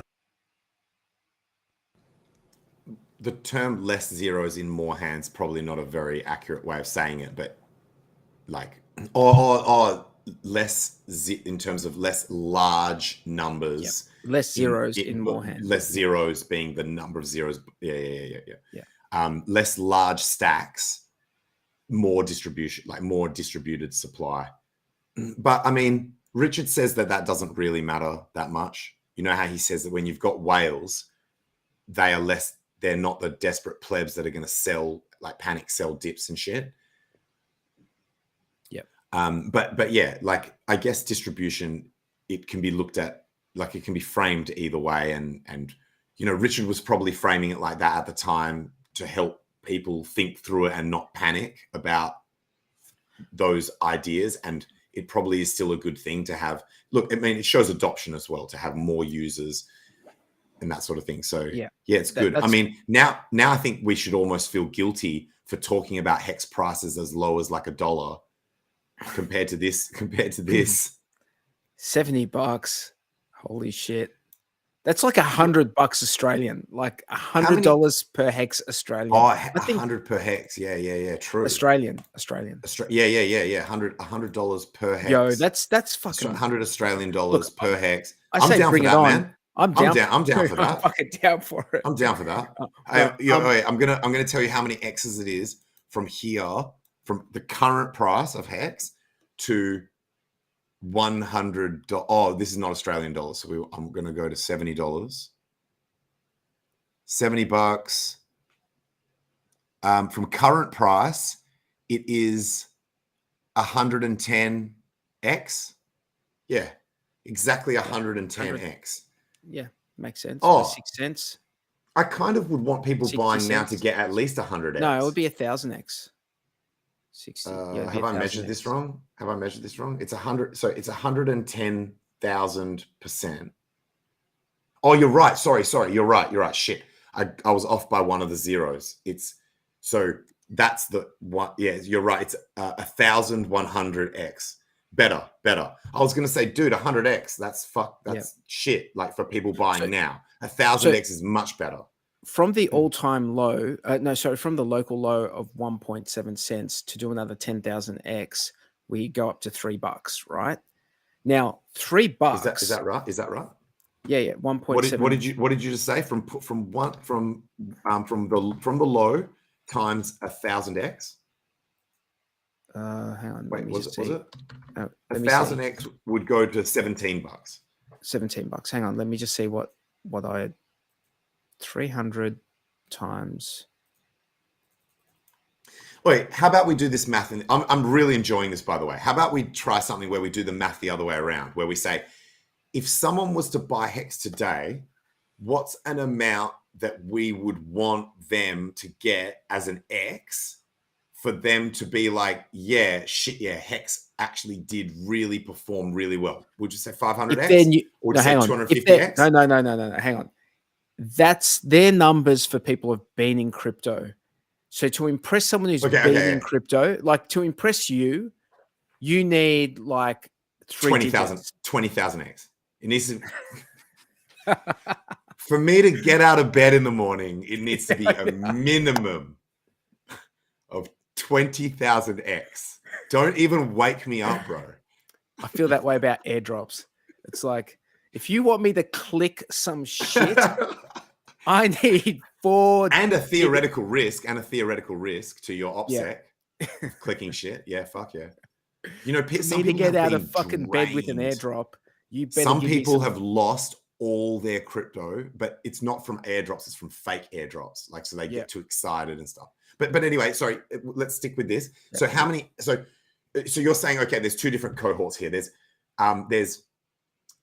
people who are already in crypto, there's people new to crypto, and then there's probably a third category of people who are in crypto and are experienced enough to have actually experienced X's like 100, 500, 1,000, 10,000 X. Yeah. So we're obviously in the category of people that have experienced those really high X's. So I'm not caring about people like that, right? I want those other 2 categories. Those people are hard to please. People who are yeah.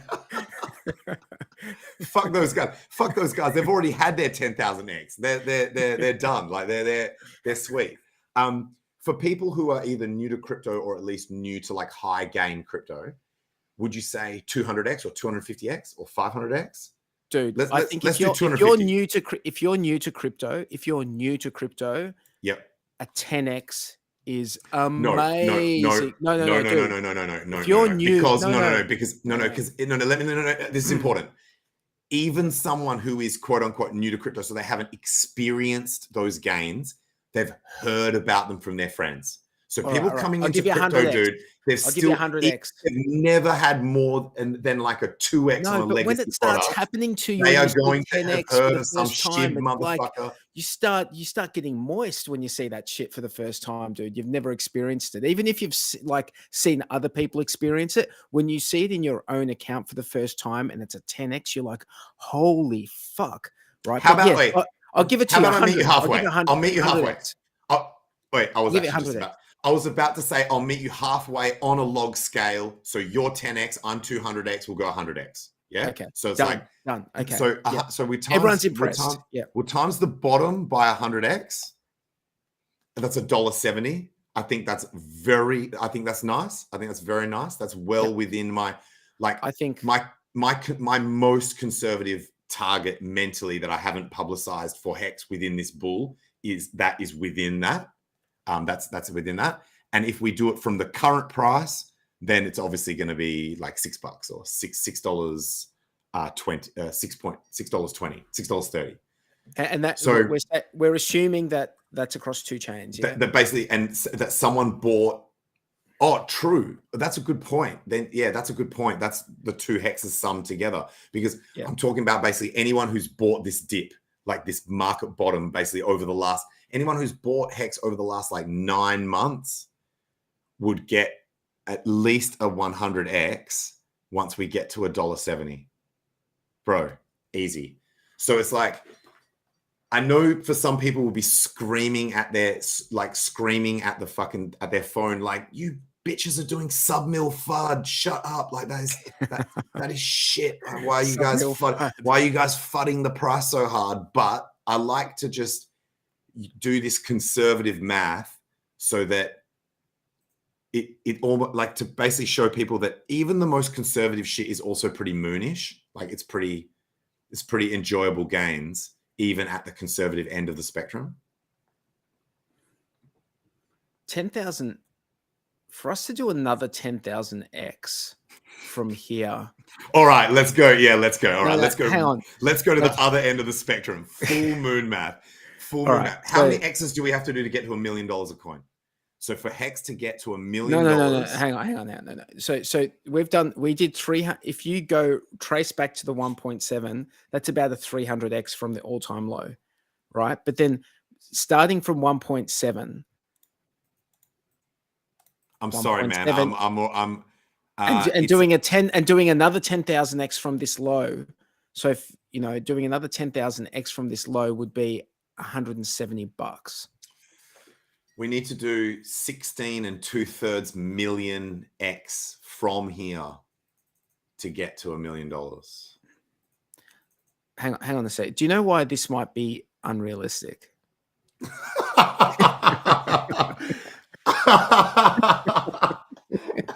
Let me just...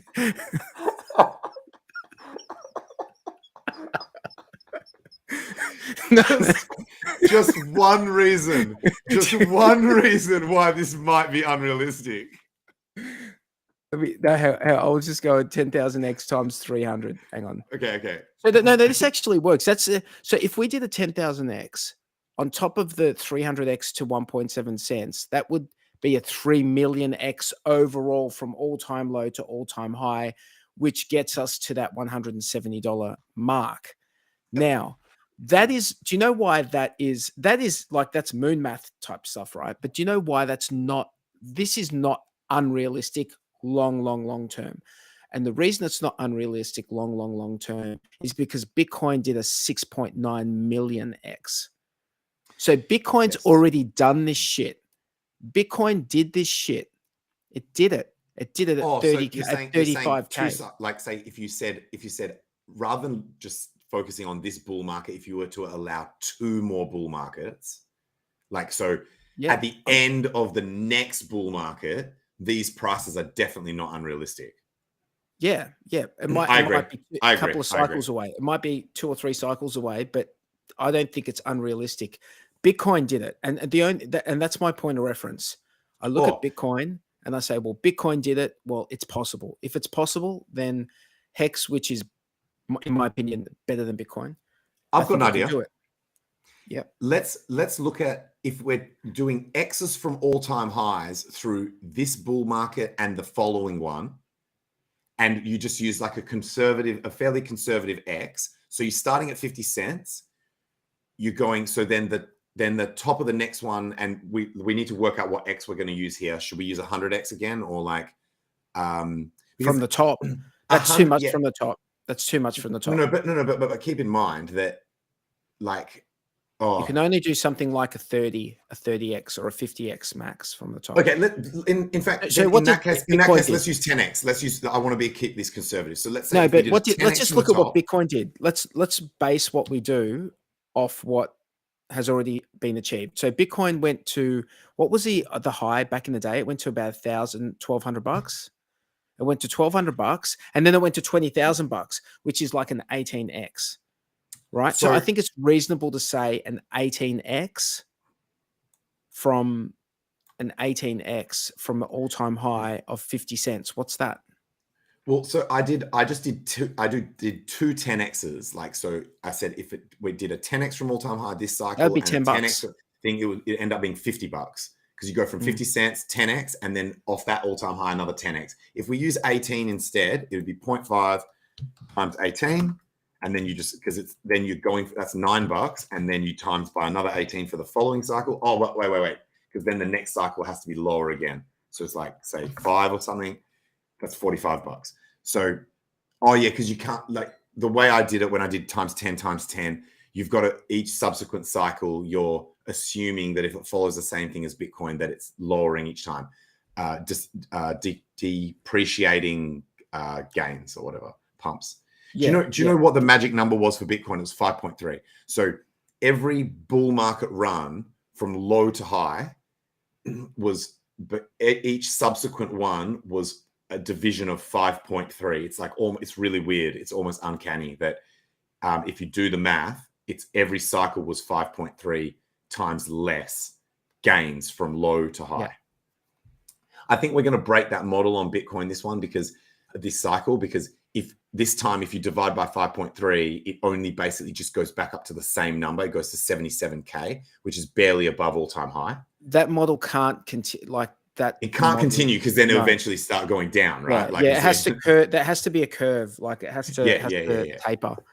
So maybe it's 4 or 3. You divide it by 3 or something. Yeah, because they're measuring it from the lows. You can't keep dividing it like that. Otherwise, the shit will actually eventually go backwards. So if you were measuring from the highs, you could have one like that. You could have a model like that. But unfortunately, then the ratios get stuffed. But let's say on HEX, if we did that and my chart doesn't go back that far. But basically, if someone was to measure the gain, the overall gain. Oh, wait, we call it a 10,000x, right? So everyone says 10,000x. Let's just use 10,000x. Divide that by 5.3. So 10,000x divided by 5.3. So this, again, we're doing the Richard Hart. Let's just look at an example from the past and look at what is possible. It means we would do 1886x this bull run. And that would be from the bottom. So we times that by 1.7 cents. So that's $32 for HEX this cycle. And that has to happen because Richard said so. Jokes. So $32, that's another way of calculating it, since we're doing everything we're saying is moon math, but that's $32 this cycle.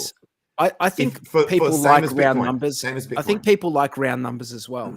I think round numbers. So it depends what happens, but if we start pushing into the single digit dollars, and all of my estimations are considering that it's PulseChain and Ethereum HEX, both of them. I think that my lower thing was around the 160, 170. That was my sort of what I thought the lower end of the spectrum, but higher end of the spectrum, it could go as high as it could go up to $10. It could go up to who knows? The fib extension goes to $4.20. I think I've mentioned that in the past. Axis says it could go up to 70. Axis says 70. Richard Hart said 32 guaranteed. It's do you know speaking of people like clipping shit out of context, I got a DM from someone that said, "Oi, someone clipped you in from a Twitter space that you held, and it sounds like you're giving that you've got like information from devs, like PulseChain devs that you've got an exact launch date for PulseChain."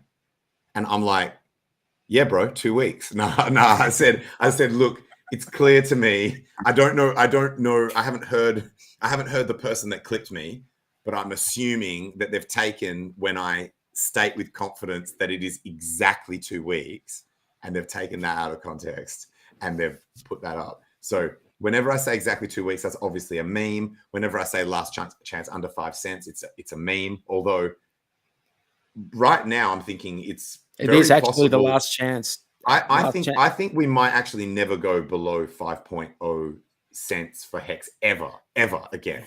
Like, so the generational ability to get that price. Dude, you could be right, dude. You could be right. But I think that's very likely. I think it's likely to be right. Because a lot of people are saying that even if we pull back from here, the dip won't go below 5 cents. There's a lot of TA reasons as to why. Because we've got that whole there was a zone of resistance that was basically 4.9 to 5.9 cents. That was my like boss battle. And now that entire zone will act as support if we go back down. So look, anything's possible, but I think it's unlikely we'll ever see sub 5 cent HEX prices ever again. And if that was correct as an investment thesis, then buying now only has the downside risk of just over a cent. Although percentage-wise, that's still quite a large drop, because a cent out of 6 cents is like, what, like 17% or some shit. But a very acceptable amount in crypto. Like, yeah. It's like 20%. But like, you're right that in crypto, it's 20% is nothing. Is nothing. It's nothing. Yeah, dude. I'm really liking this. I'm enjoying the HEX, and the HEX chart, not only for me, but for everyone, has kind of taken the pressure off PulseChain. Can I tell you why we're enjoying this right now? I know exactly why we're enjoying it. Because what happened? No. Why we're enjoying having this discussion about like moon math and stuff. Oh, the moon math, yeah. Because we haven't done it in so long, because we all got scared about the SEC shit. True. Right? So everyone just like, got their panties in a bunch, is like, their emails going around on Discourse Syndicate. Don't talk about price. Don't do this. Dude. I wasn't aware of any of that. No. I didn't say anything to anyone. Because we were supposed to like make changes and stuff. And then I just thought about it. I'm like, fuck it. I'm not making any changes. I just made a decision for everyone. Do you know I made one change?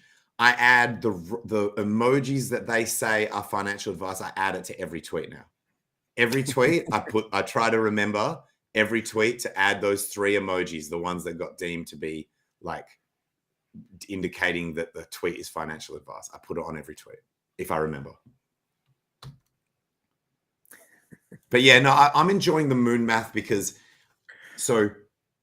it's hard to get people to get excited about moon math when the prices are like down. Thanks, Brazology. I like you too, bro. I like you too. I can't wait to meet up with you one day on a yacht somewhere and have a beer.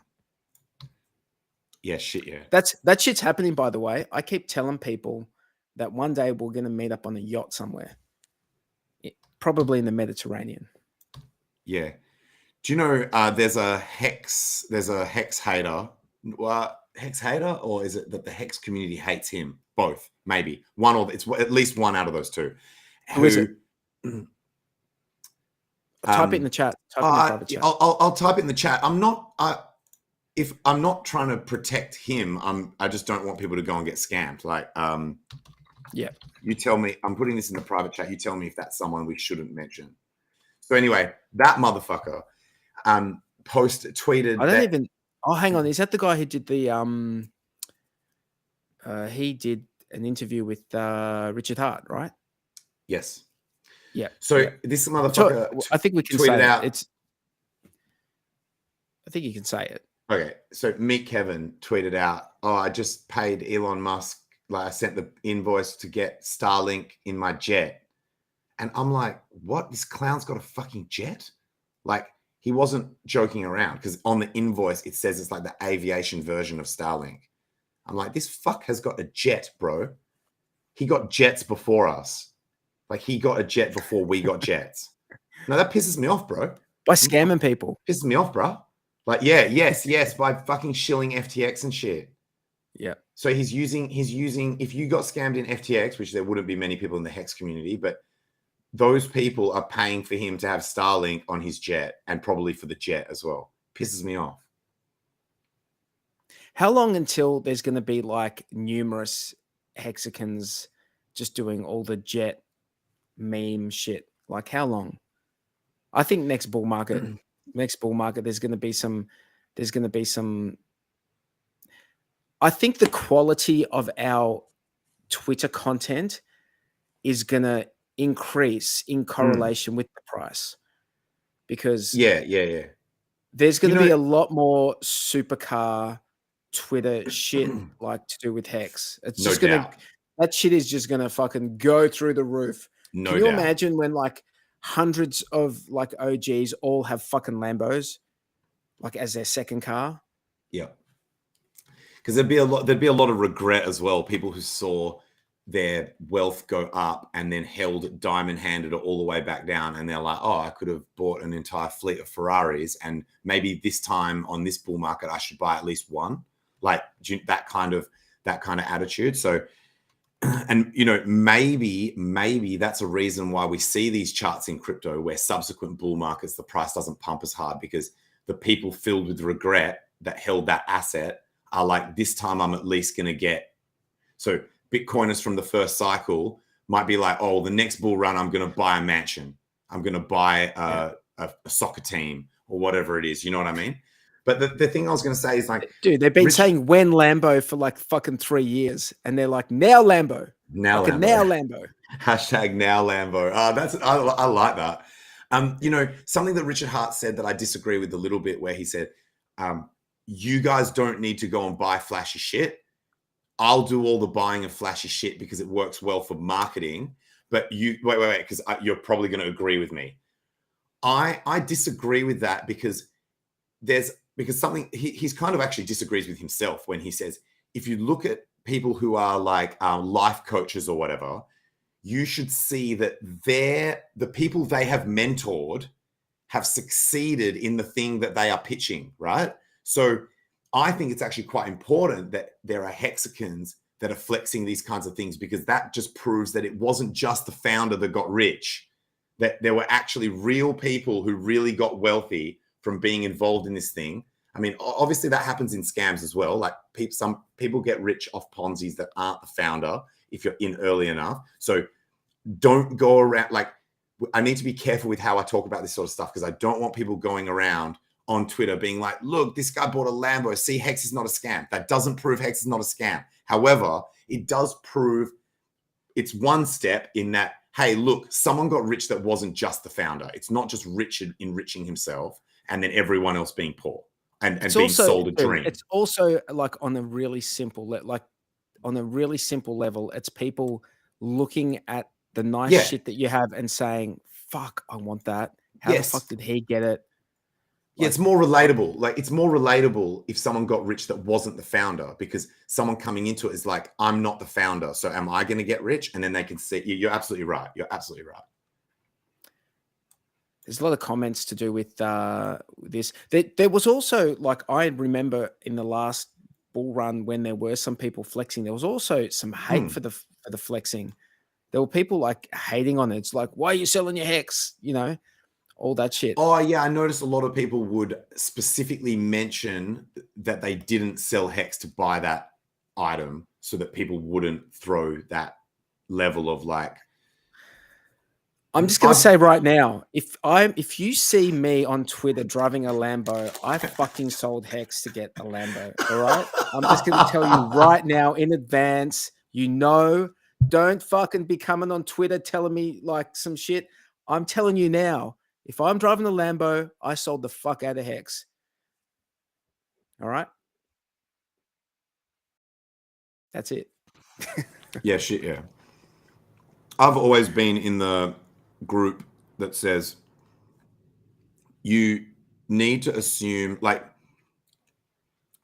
there's no friends on a fresh powder day.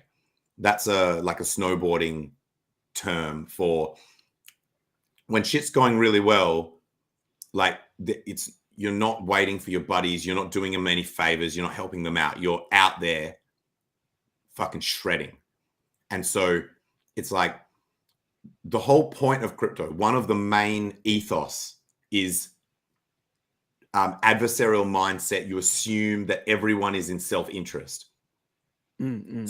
So you want to assume that people with big bags are going to sell them. You want to assume that like no one's going to have like little deals where like, hey man, how about you don't sell and I don't sell so that we can see the price go really high? No, you assume that everyone in the network is going to do what they want and do what's best for them selfishly.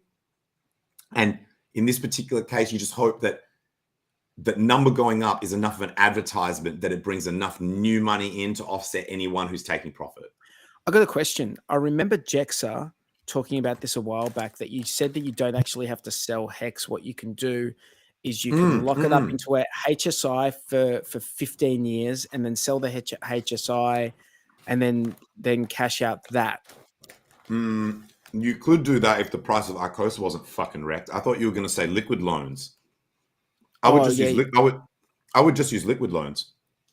But the price, in fact, isn't like ICOSA, don't you get,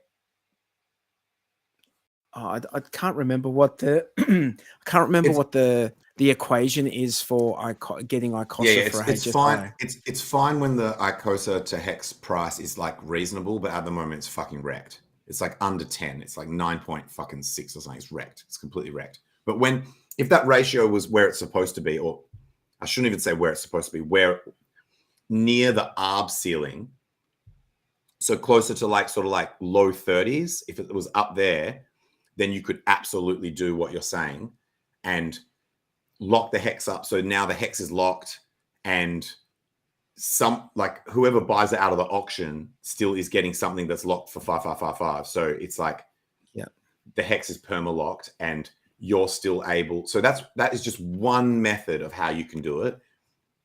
You could use these like loan protocols. You're taking a massive hit to do that right now. At the moment, you're getting absolutely fucked. You're getting absolutely fucked. Yeah. You're getting like a third of what it's like a third of what the shit would be worth. So if you're happy with a third, less than a third, then you can do it. But why would you? Quick question. Eurus or Q8? I'd go the Eurus, but I already have a Q. So I already own a Q5. So I guess like, you know when you've already had something, so it loses a little bit of its novelty. I know a Q8 and a Q5 are not the same vehicle, but they're the same brand, and they're similar enough that going to a Q8, I'd be like, this is just a bigger version of what I've already got. Whereas going to a Urus is a completely different animal, way faster. I've driven a Q8 because Audi invite me to their like special nights where they test drive, where you can test drive all the like best cars and shit. And they actually have these nights. This absolutely shocks me. I don't even know if I should admit this publicly because I don't want it to end. But so you go there, there's champagne and food, like it's like champagne and nibbles. And then all the keys are like for all the cars are with this chick, and you just show your license and she just writes your name down so they know who's got what car. But other than that, that's it. So they just write your name and the car that you took, and you go and you don't even have a representative from the dealer. You just go in the car by yourself or with your mates or with other people who have rocked up, and you just take the car and just go for a thrash and then just come back with all of their fastest cars. Like, so it was like, it's fucking nuts, man. It's nuts. And on that night they had the Q8 when this was when it was brand new. I need to do that shit. The first time they had released the Q8. Like that, man. I cannot wait to do shit like that. Yeah, this was not. I couldn't believe it, man, because I was like, surely they come with you in the vehicle. No, it's gonna be like the bonding moment for me and my son. Like I already know. This will be a moment we look back on. Bro, this was the craziest part. The guys that work there on the night, like that are like hosting, they were telling us where to go, which is like, they're like, yo, if you go out that road, take that road, and then you like hook a few lefts. They're like, there's an industrial area where like there's some nice runs where it's like nice and quiet, and there's generally no cops around, and you've got right of way the whole. And you're like.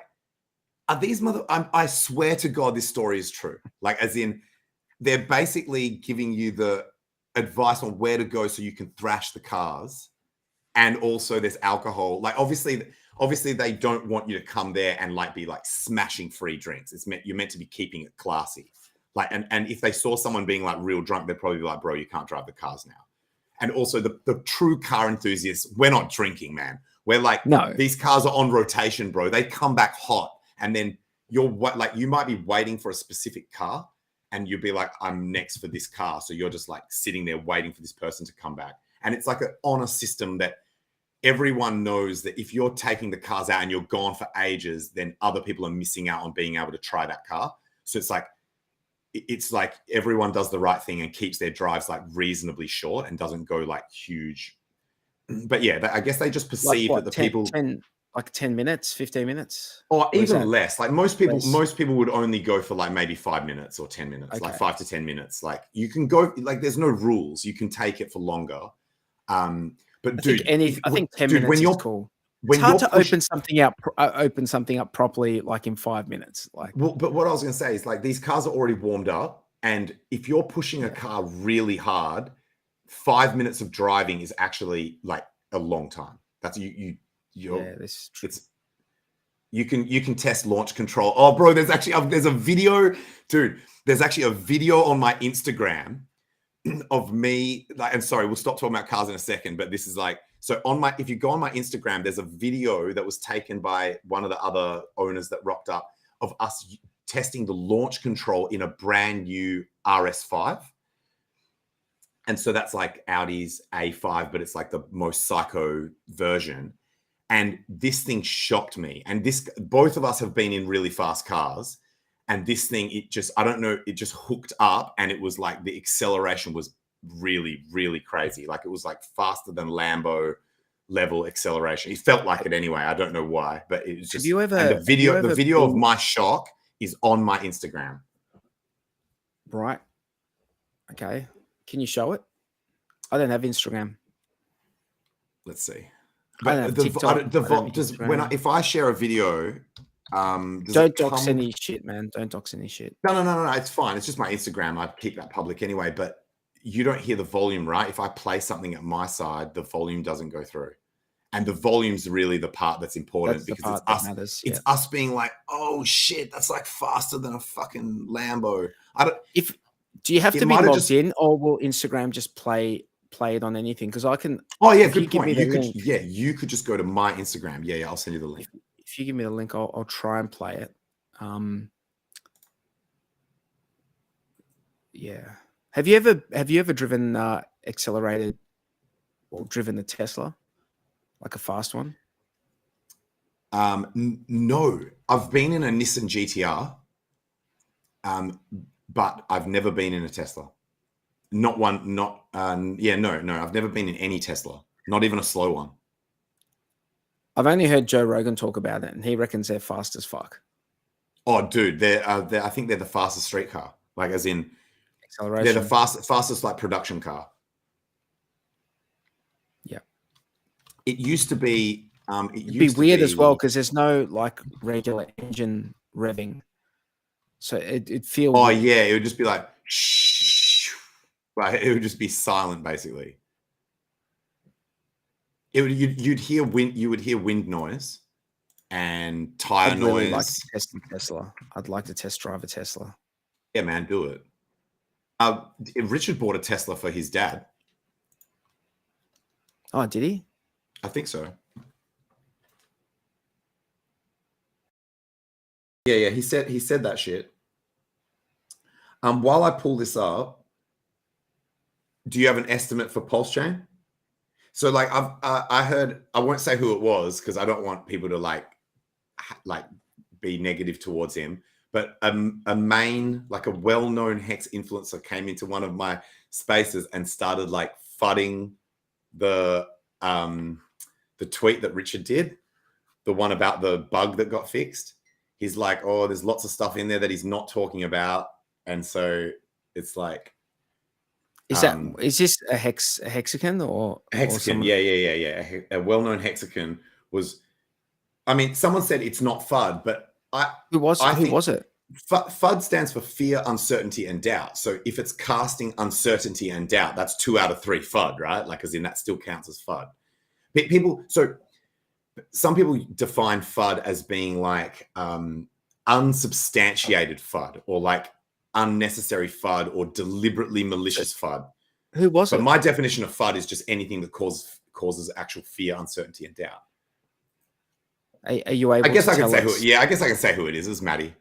So it wasn't bad or anything, but he was basically just saying like, "Oh, look, everyone's getting really bullish off this tweet, and in my opinion, this could actually be seen as bad news, like bad news for PulseChain in terms of delays and shit."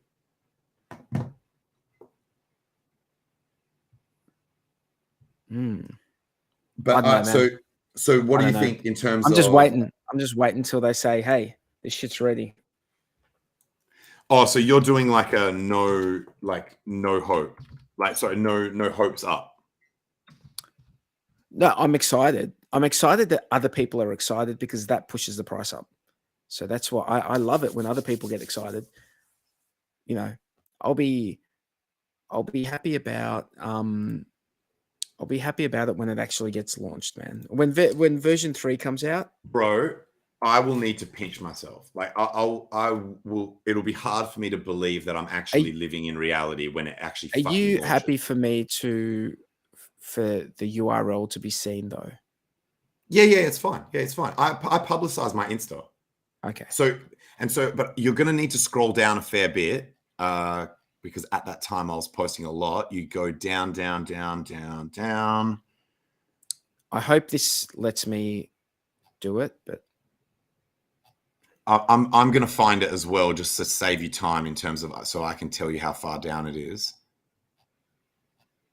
Are these recent photos? Sorry, dude, I'm just checking out. No, I actually haven't posted for a really long time, but I was posting like a madman back at that time. Excuse my distraction. Wait a second.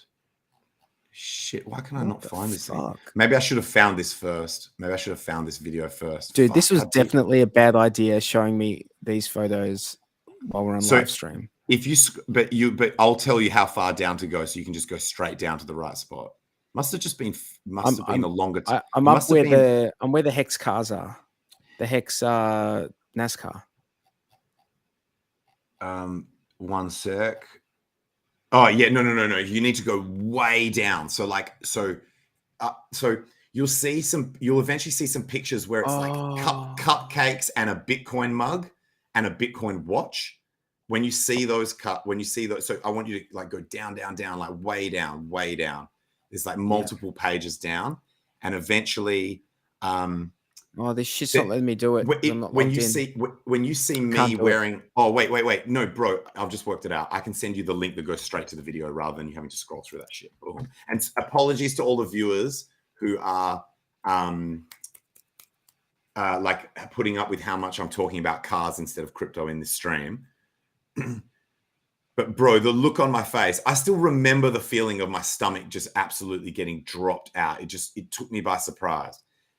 And by the way, if for anyone who's thinking, oh, this rookie might not have been in a fast car, both the guy filming and I had been in like Nissan GTRs of multi, like R34 and R35 GTRs, Lambos. He's been in like fucking McLarens. He's been in a McLaren Senna. This dude has been in a McLaren Senna. Yeah, go. Tell me if ready. Holy shit! Holy shit! Dude, that just left my stomach behind. Holy shit! That was so quick. Can you hear it, dude? I did not expect that. I didn't realize that was actually launch control working. Like, yeah, that was launch control. Oh, that's you. No, that was mad. You know what? I'm going to go straight and we'll just do it one more time. Oh, yeah. Oh, yeah, so we do it one more time off these. Crazy. Oh, I can't hear one. That was insane. That was insane, man. And no chirping of the wheels or anything like that. A little bit there, a little bit of chirp. And at that time I was more ready for it. Yeah.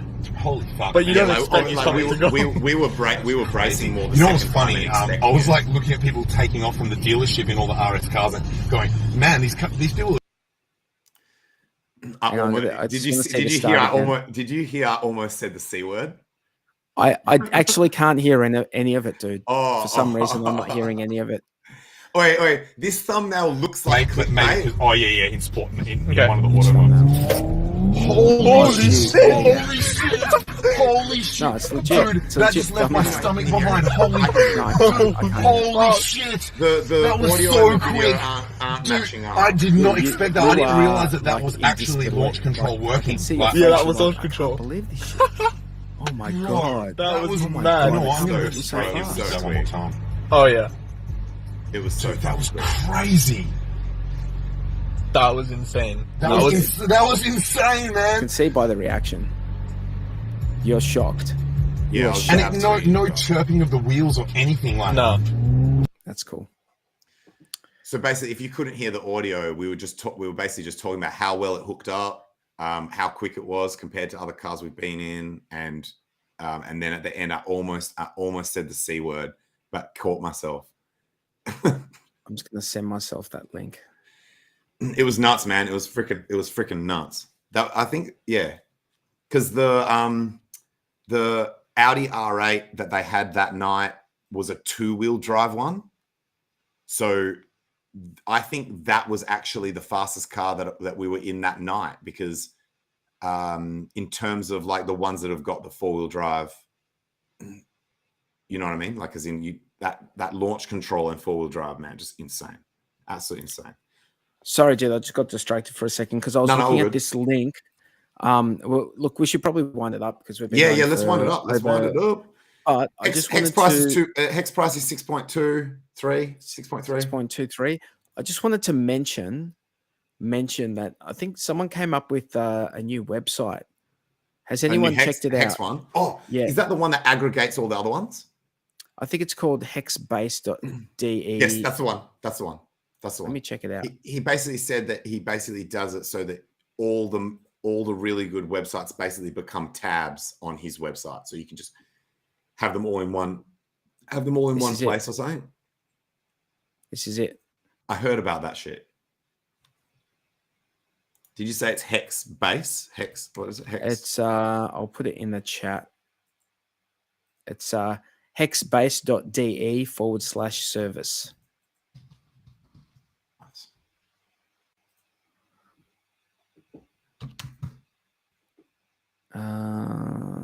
Okay. Start stakes. End stakes.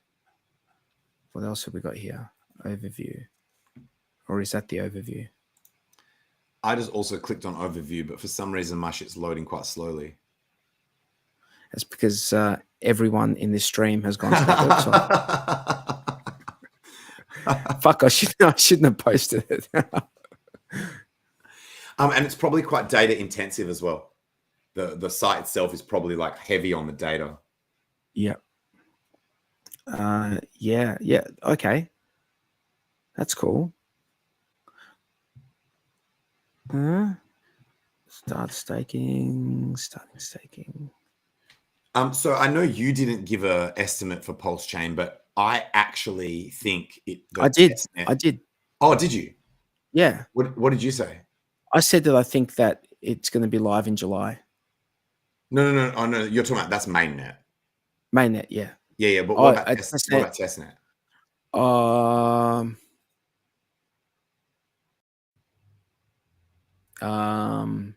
I'm personally, I know this is going to sound like I'm doing the meme, but I'm choosing 2 weeks. 4 weeks. I'm choosing 2 weeks. I'm saying 2 weeks. Isn't it 4 weeks? Or is it 2 weeks? If that bug was really the main thing that was holding shit up, then I think it should be within the next 2 weeks.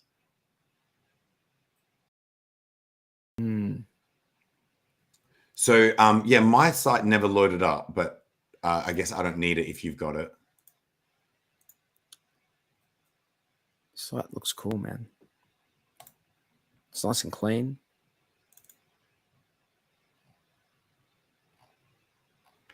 You know, this is the sort of stuff that kept me bullish in the bear market, where I was constantly just thinking about the amount of people who are working on HEX in every different angle possible, and how, like, when you've got a community like that, that's not just enthusiastic about talking about the coin and buying it, but people are just constantly trying to think of ways to, like, do the marketing better and make websites that are even more and searching deeply for, like, metrics that they can go and popularize and say, hey, look at the number of wallet addresses or number of new stakers, or look at how the T-share price is going up, or what. Like, that's a simple one, but you know what I mean? Like, as in, people, it seems to me, I know we're in a bit of not an echo chamber, but, like, we see a lot of what goes on by being active on Twitter, right? But I get this vibe, like, almost everyone in the community is just constantly trying to find stuff that is positive about HEX that other people haven't found yet. Like, going and look at, like, deep searching metrics. Some people are checking the GitLab of PulseChain, and some people are, like, you know, going back through Richard's videos and, like, clipping that shit and putting it up. And, like, it's like everyone's just out there trying to find something that they can use to make themselves and others bullish about HEX. And it's like, when you've got that much shit going on and the actual market sentiment shifts from bear to bull, bro, like, that's the dam bursting, and it's just like, get the fuck out. When, like, you know when. All right, let me give you an analogy. You know when, like, there are people who sort of like a sports team but don't really go to the matches and don't really follow it.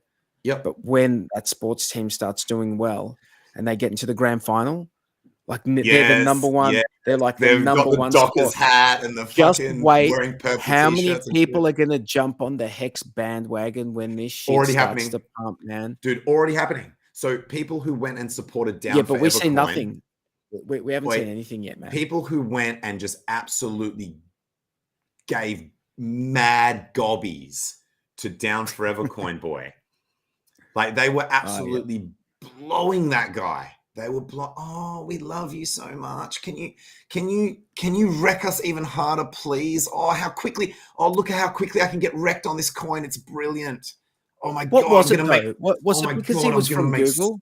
I'm going to make so much. Because he was some like a Google OG. Yeah, he claimed to be guy. ex-Google. Yeah, he claimed to be ex-Google. No, And but they he were was like, like oh one my. of the early employees of Google. So because of that, I think that got a lot of kudos in the community. Yeah. Yes. Yeah. But Yeah, he but leveraged off being an intern at Google to. That's not my words. Someone else said that he wasn't like a full, like he wasn't like a founder. Like he claimed to be a founder, but he was just a founding employee.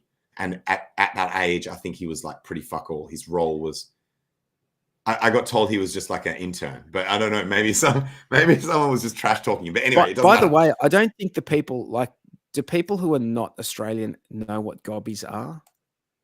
I did say blown. I said blown as well. I said blown as well. Did you say blown? Okay. But so yeah, I know the Aussies. All the Aussies know what gobbies are. So basically, they were like, oh my God, I am going to make so much money in 8 years from now.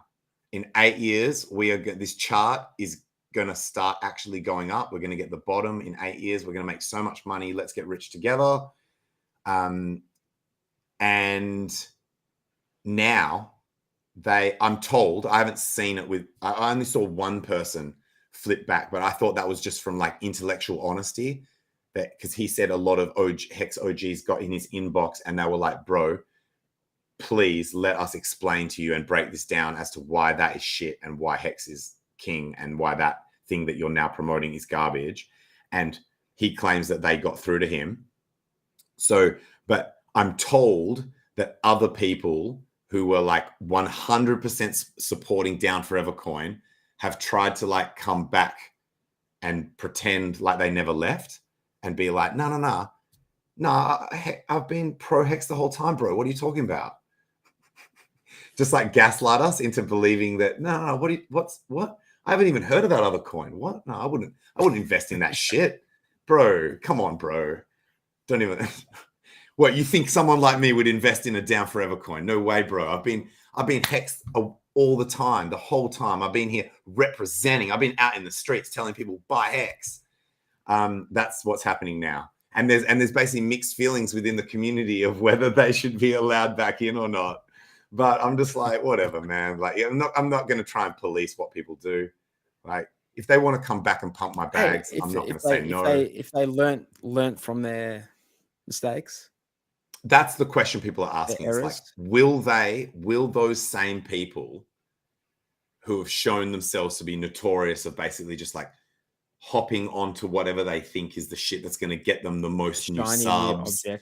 It's two things, right? I think it's like they are kind of also doing their own vampire attack, trying to leech users from another community to get their subscriber base up. So imagine you've got a YouTube channel, right? If you bounce around like that to any coin that has like an enthusiastic community, your subscriber base goes up, particularly because a lot of people are too slack to actually unsubscribe. Like, you've got to do some pretty heinous shit for someone to be like, I'm actually going to take the time to go to my list of subscribed YouTube accounts and go and find this motherfucker and unsubscribe. People are usually too slack for that shit. So I think for some people, it's like a strategy to increase their subs. So for those people, we would theoretically see them doing it again the next time there's another new coin that has like hype around it. But hopefully for the people who got genuinely fooled, they've learnt their lesson and they'll never leave HEX ever again. I wonder what's different between them and us. I won't even say you, because built different. We're just built different. You are like pretty, but you're like also like Bitcoin like lover. The thing that I learned from Bitcoin, the thing I learned from being in Bitcoin for so long, is you don't fuck your rep. You don't risk fucking your rep. That's why people might not have realized that at the time. But for me to support something that was not Bitcoin as early in its life as HEX was a massive fucking deal for me, and should have been, like, because you're like, you put it on the line. You put, like, you believed.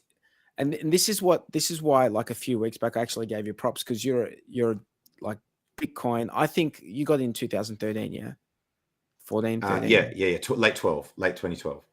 Yeah. So, and I gave you props. I'm like, dude, for someone whose coin HEX is not, it's not your coin like it is Richard Hart's. You're a Bitcoin OG, but you believe in HEX like as much as. Actually, I don't want to speak for you, but it was the first and only coin that I've ever supported to this level, like, or anywhere close to this level at all, really, other than Bitcoin. Yeah, like but you've never been a maxi that doesn't invest in other stuff. You've always put stuff into other. Oh things, yeah, you've never been.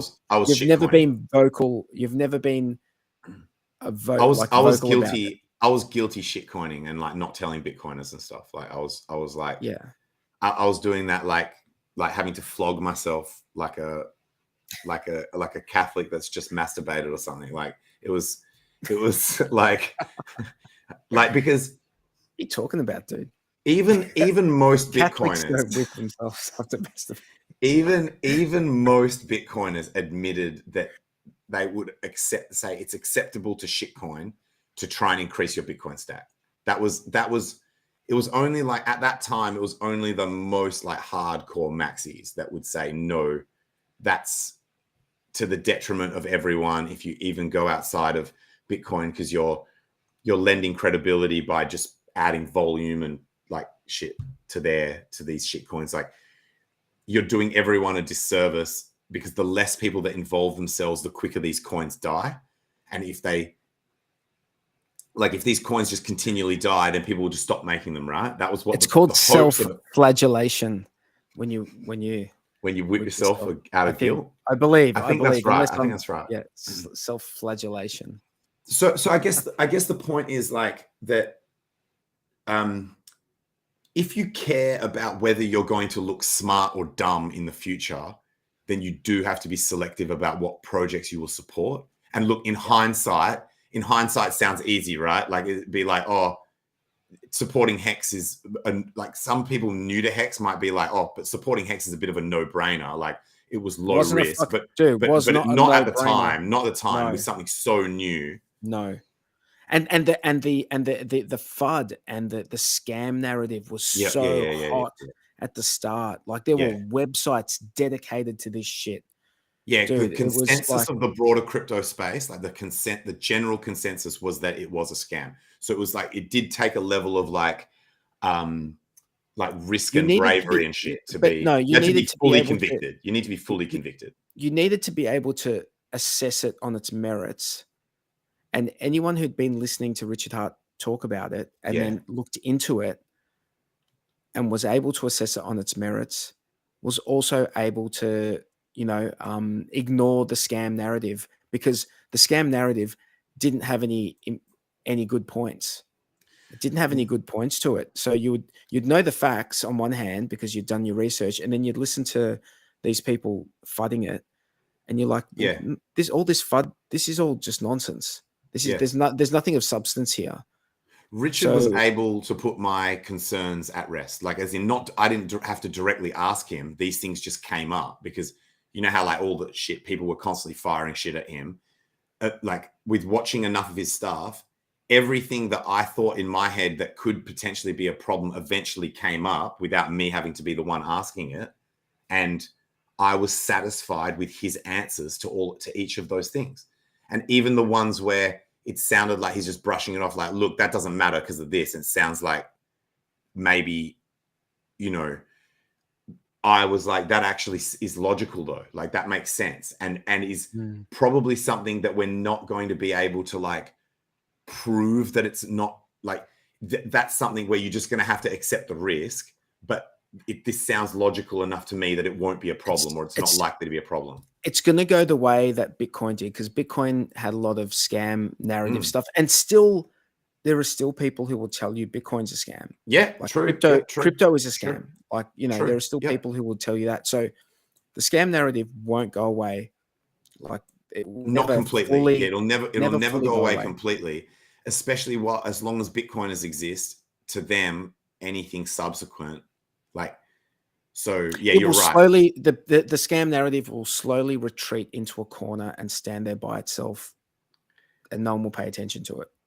in future. I think basically it gets to the have fun staying poor phase of the scam where you are able to say to people like, yeah, man, like I can't prove to you that with 100% that this is not a scam, but like I've been in HEX for like 7-8 years now, and like I'm in a Lambo and you're not, and like at this point, like and this is a good comment by Ted DeFi.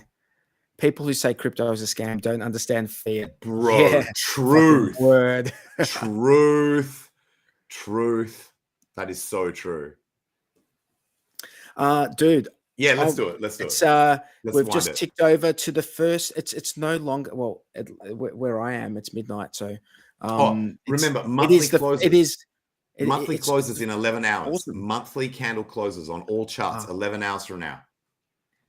And and that's my closeout comment. Stay real, keep it safe, try and stay free, free yourself financially, and happy autumn to everyone in Victoria. And LFG and LFG. Is that even a thing? What's that? LFG. LFG. Let's fucking go. All right. Watch me fly out of here. He's gone. All right, guys. Thank you very much. I want to say thanks to everyone in the chat. Thank you. And yeah, that's it.